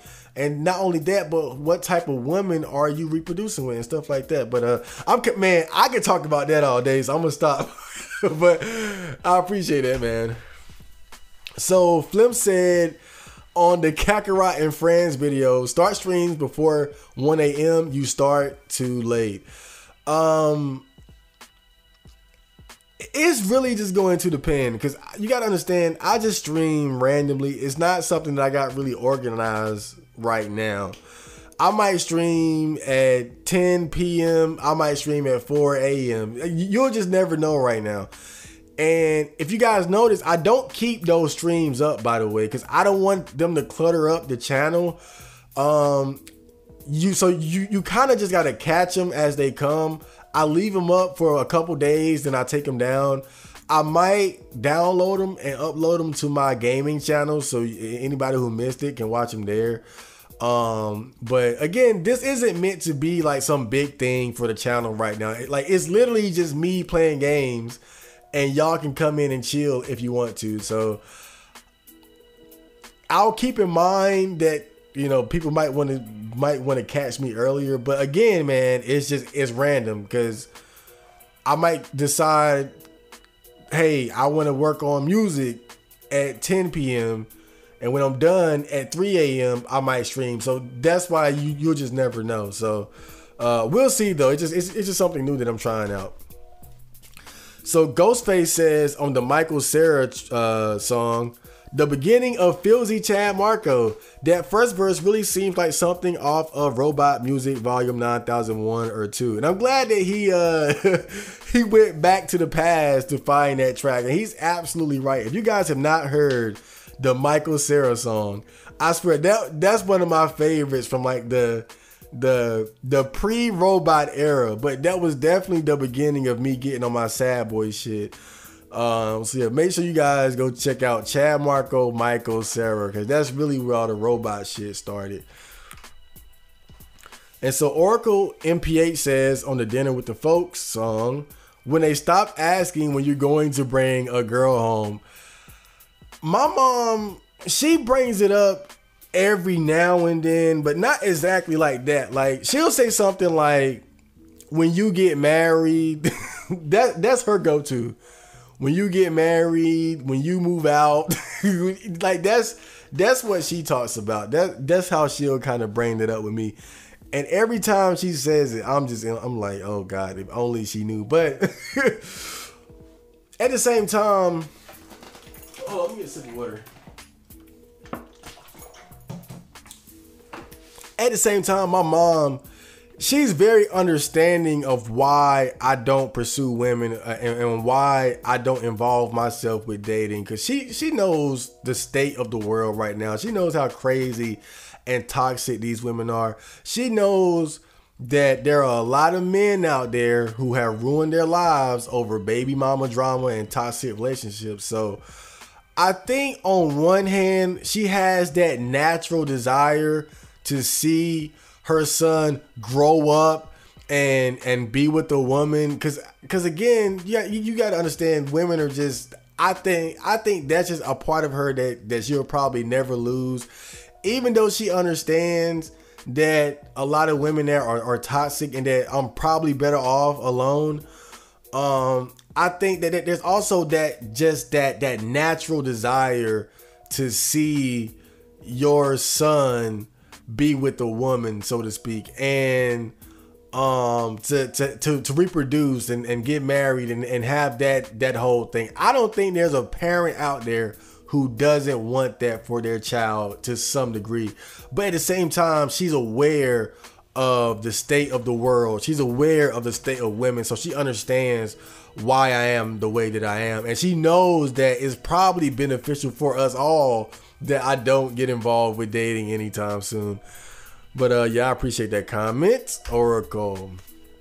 Ghostface says on the last motherfucker breathing, ambitions as a rider, deadly combinations song. I was basically just rapping over Tupac beats because the Tupac movie came out and I went to the theater to see it.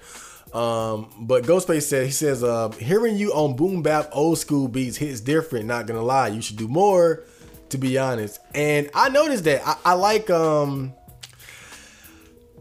even with the sickness, I feel like that's kind of boom bappy. It's got a little bit of a boom bap, it's kind of an old school, new school sound. The bass might hit a little harder than old school beats, but I think that's kind of similar to that style of beat. It's not exactly like trap 808, boom, da doom, da doom, doom, doom, doom, you know, that sort of thing. But yeah, I like both. I like the boom bap style beats, but I also like trap beats. I can't really say I like one more than the other, but definitely I think my style just naturally changes when I do a certain type of beat, right? Because when you just like he said, man, when you rapping over them old school type beats, it just hit different, man. Because I feel like the way I write the song, the type of songs I come up with, all that shit just changes. If I got like a trap beat, I might instantly start thinking like more like catchiness, like a catchy hook and kind of a fun subject that I can have fun with.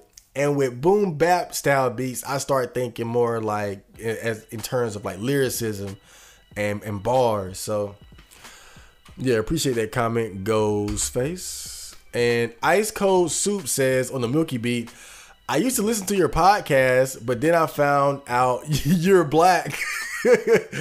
That's kind of fucked up, actually. But I appreciate that comment, Ice Cold Soup. Oh, this is a long one. So this is on the Night Walk vlog, episode 4. Pumpkin says, in regards to... Wait a minute. Is this a double one? Yeah. Oh, this is really long. Okay, so... He says, in regards to Valentine's, they say it is always the little things that pick at you forever, and Valentine's Day is one of those little things that just always makes me a little sick. From first grade till college, I had always made homemade cards and would add... Wait, let me take my damn shirt off. It's hot in this bitch. Okay. I would always make homemade cards and would ask my parents to buy me bags of candy, and I would hand out a candy bag and card to each of the girls in my class.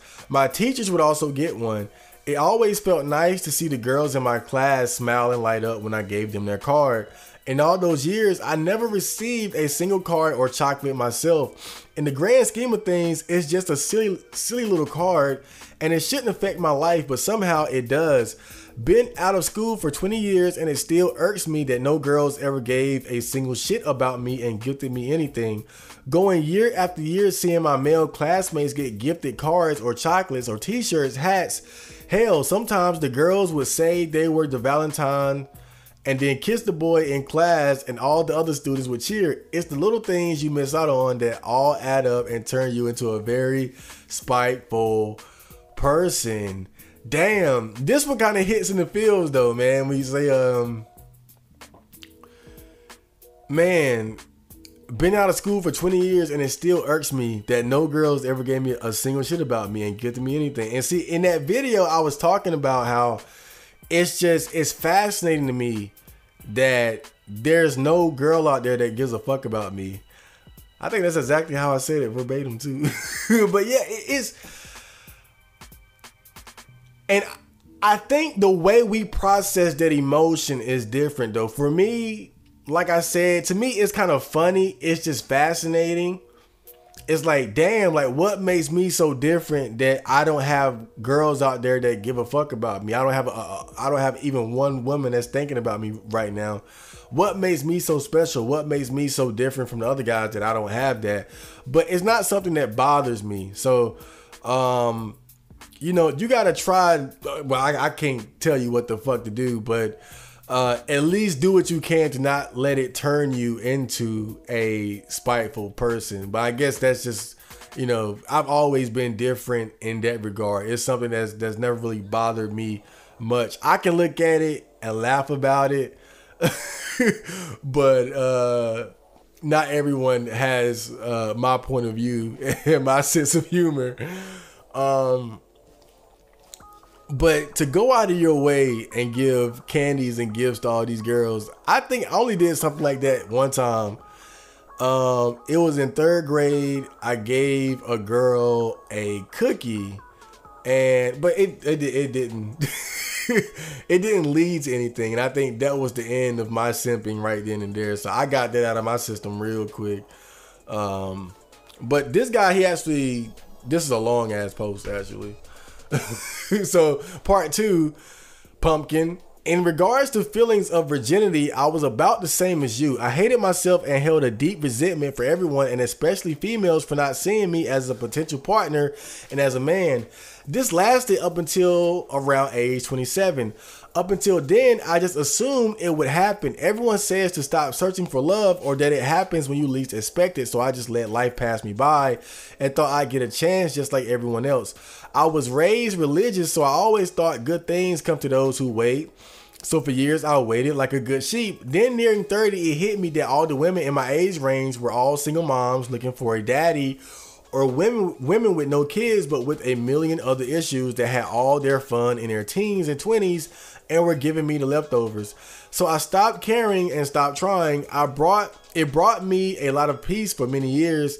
I was content with the direction my life was going, but I am older than you and nearing my 40s. Those same thoughts I had in my teens are starting to creep up again. I think I know why a lot of men commit suicide in their 40s now. Man, so there's a lot to there's a lot going on here. Let me see.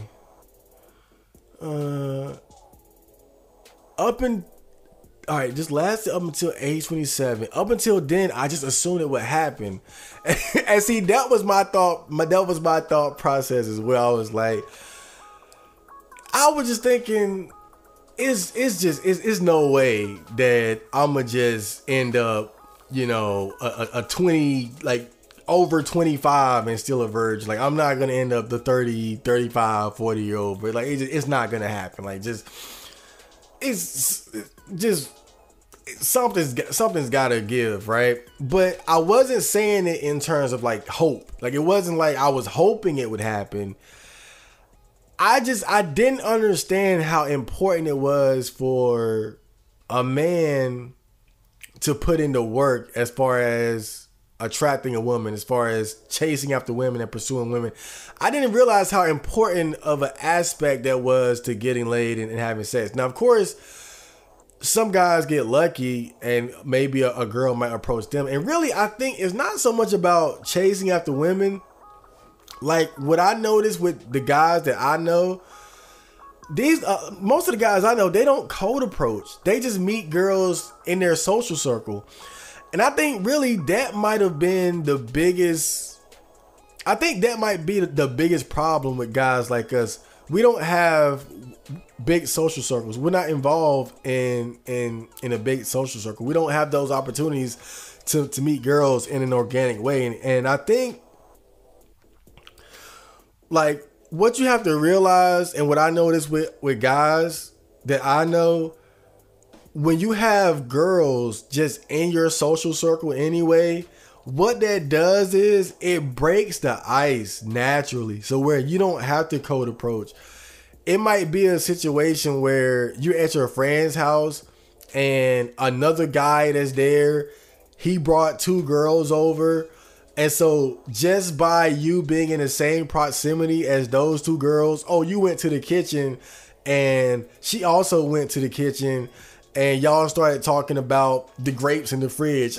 Some bullshit. That's how a lot of guys meet girls, actually, just hanging out and then y'all can interact organically without that pressure of someone breaking the ice. Y'all can just talk about what's going on and what's happening without somebody having to step up to the plate and make it known, like, hey, I want your like, it can develop naturally, and you can tell just based on her reactions to you, like, oh, she's attracted to me, I can escalate this. Like, that's how most normal people get laid. That's how most normal people get girlfriends. They don't code approach and shit. And I think the biggest problem with guys like us is not necessarily that we're not approaching women. That would help, certainly, but I think the biggest thing is that we don't know women. We don't have women in our social circle because we don't have big social circles. But I was raised religious as well. I was raised in a pseudo Jehovah Witness household, but I don't think that really had an effect on me, because I didn't really buy into the religion thing like that. Once I was a teenager and I was going through my edgy phase, I had completely rejected the Lord and Jesus Christ. So I don't think that had much of an effect on me either. Maybe in a subconscious way it did, as far as giving me a sense of like morality and whatnot. But other than that, I don't think that really held me back much. And yeah, at our age, man, single moms galore. I remember my friend, he had told me when he was talking to he was talking to a girl. She had 2 kids, and she straight up told him, like, it's going to be hard for you to find.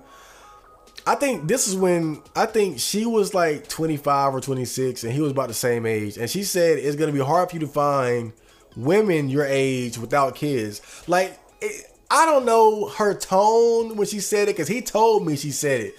But when he told me that, I was like, damn, like, she would just straight up let you know, like, look, if me having kids is a problem, you should know it's going to be hard for you to find a woman your age who doesn't have kids. So buckle up, nigga. Again, I'm not saying that was her tone, but just when he told me that was my thought. But it's true though, man. Past a certain age, it's going to be difficult, because especially where I am,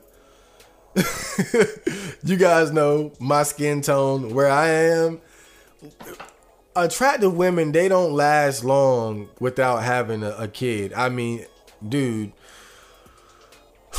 I say, man, by 25, it's basically guaranteed that they have at least one kid by 25.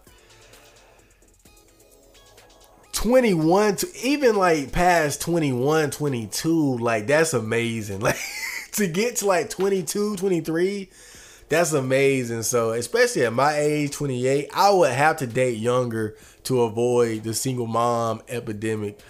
So yeah, he says, I stopped caring and stopped trying. It brought me a lot of peace for many years.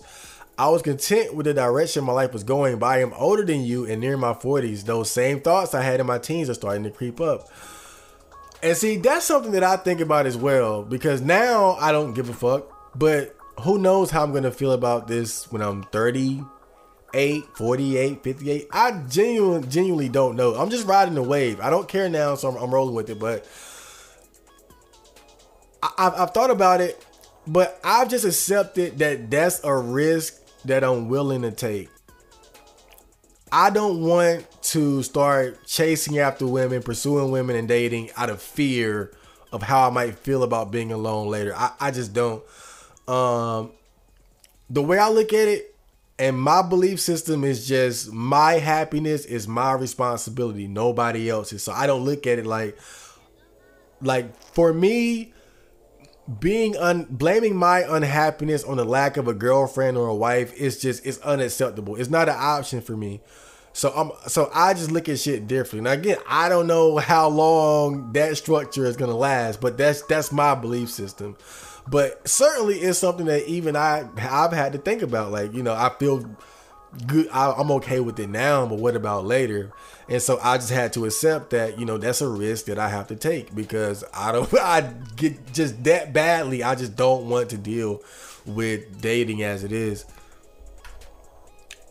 But I appreciate that long ass comment, Pumpkin. Moon-based MGTOW says on the Milky Beat, bruh, oh my god, ever since you released this on that Botcast episode, I've had to refresh the link with a timestamp just to listen to this track again. Finally, you released it solo. Thank you.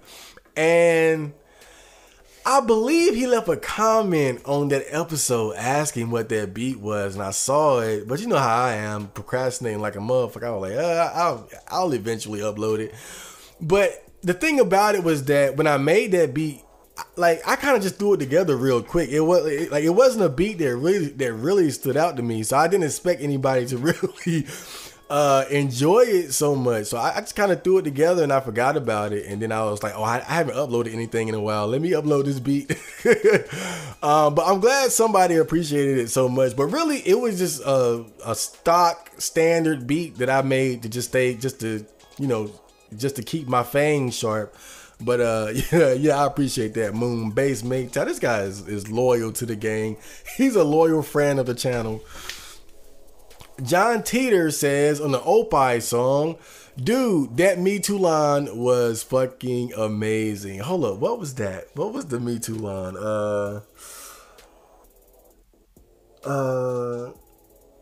I think I said, GDP hoes, nobody deceive you. Bitch, you on camera, right? You screaming me too? I swear, bro, some of the shit I say is gonna get me canceled in the future. If my music were to ever become popular, goddamn, like I'm pretty much guaranteed to get canceled. I'm prepared for it though, because you guys know me, I speak from the heart. But damn, God, man, I swear that whole GDP situation, it's more complicated than that though. Because I had talked about this on one of the episodes before, and I think a lot of guys dismiss their claims, and I understand that. But the one thing that I do agree with those girls on was that those guys, they as far as like their contracts and whatnot, they were actually they did actually lie a lot as far as like telling them things like, oh, it's not going to be released in America. I mean, again, you would say common sense would tell you bitches that it's going to come out on the internet and spread around. It's going to get out. Common sense, right? But you got to look at it from a legal perspective. Like this stuff was in the contract. Hey, it's only going to be released here and this and that. And they didn't honor that contract. And so in that regard, they actually set themselves up for failure. Like, I get it. You want to finesse some hoes and make porn with them and shit, but you got to at least have a airtight contract that you honor to the fullest, because if you don't, they can use it against you. And that's what happened with those guys. But yeah, I appreciate that comment, John Teeter. So Chris Lim says on the Nightwalk vlog, episode 4, Life as a 28-year-old virgin, this video has the same vibe with Eggy's sobriety video. The biological imperative of sex is just causing a lot of unnecessary suffering and trouble. Good thing that sex drive is decreasing as we age, though. That varies from person to person. Yeah, man, this shit is causing a lot of people grief. I've always felt lucky that every now and then I'll make a thread that's it'll be like how do I do this shit? It'll be like oh yeah, okay, that feel when born with the don't care about having sex gene or like that feel when born with the love working out genes. It's a stupid this is a stupid thread. But seriously, like, I don't know what it is, but I was born with that fucking Nikola Tesla gene, bro. That gene of just not giving a fuck about having sex and being single. Like, I was just, as far back as I can remember, for the most part, not having sex has never been like a big issue for me. So I'm glad that I've been able to sidestep that. But again, for a lot of guys, they're not that way. Like it's like when I see guys who are like, I'm so lonely, I need companionship, I can't relate. It's not to that level. Like I've been thinking about this, and this is how I explain it, right? Like, let's take that feel with no girlfriend. I feel that. But let's look at it in terms of like consciousness, right? My consciousness versus the consciousness of somebody that they get destroyed by that feel with no girlfriend. So my consciousness is like an ocean. And that feel with no girlfriend is like a rock falling into that ocean. It creates a ripple. But because of the vastness of my consciousness, it doesn't affect me very much. I feel it. It's like a sting, but it's not debilitating because my consciousness is big enough to deal with it. I feel it, but I understand that it's not a big deal. I'm okay. And so when I look at people who get just distraught over this stuff, it's like their consciousness is like a puddle. And that feel with no girlfriend is the rock, and it falls into the puddle. But because their consciousness is a small puddle, those ripples just completely spread throughout their entire consciousness, and it's overwhelming. And that's the best way I can describe how I feel about certain things. I'm not saying like I'm not immune to like, dude, to this day, I still see girls and it's like, damn, like, whoa. I still get those feelings. But again, it's like my consciousness has expanded so much that it doesn't bother me. It's not something that breaks me down. Like I can feel the sting, like and I can laugh it off. Like I can laugh about it because it's not a big deal. It's like getting stung by a bee. It's like, damn, whatever. Like that's how I feel about it. Instead of it being like a gunshot, like boom, wait, I'm dying. But yeah, but it's got a lot of guys fucked up, man. And it seems like I'm getting to that point where I'm getting older, and I think I'm getting to that sex drive decreasing age. Like I think it's starting to kick in, bruh.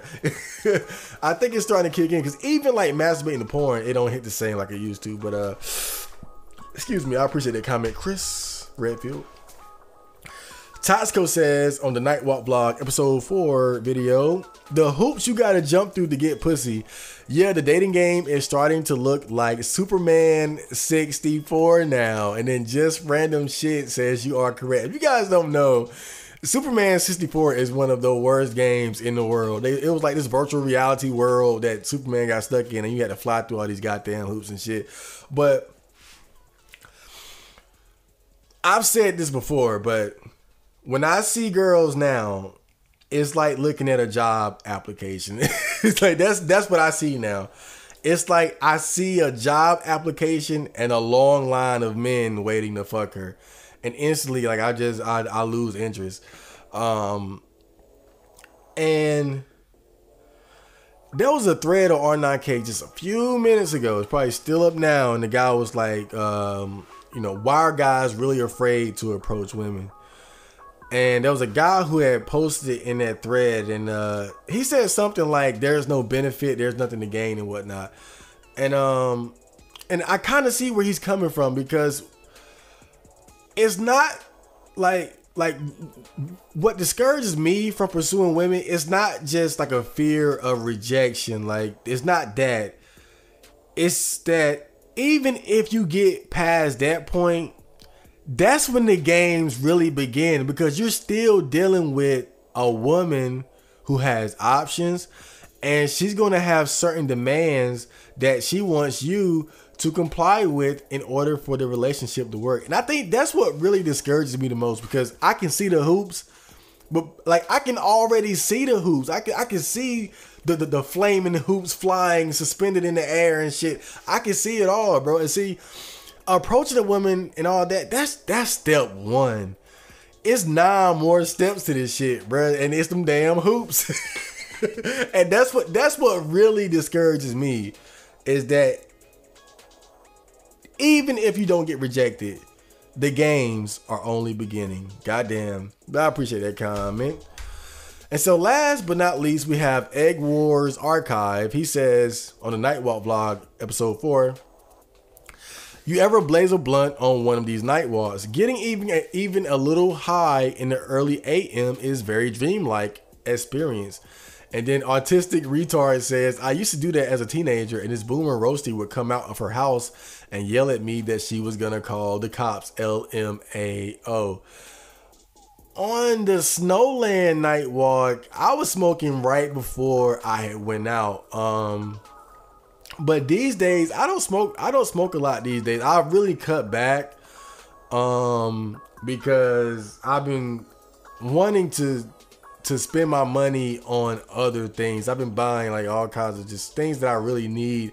So I haven't been smoking a lot, but you know, when I smoke, I get tripped out for real. So I like to really be indoors. Like when I smoke THC potent weed, I like to be in the house. But when I smoke like CBD, I can smoke that all around the fucking city. Like I don't, because that shit don't make me like wig out and shit.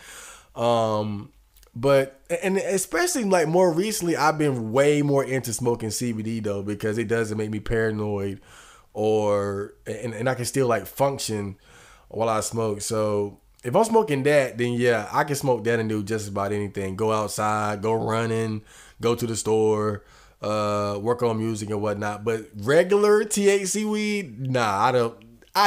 Every now and then I would maybe take like a puff and might go running or something, or go to the store.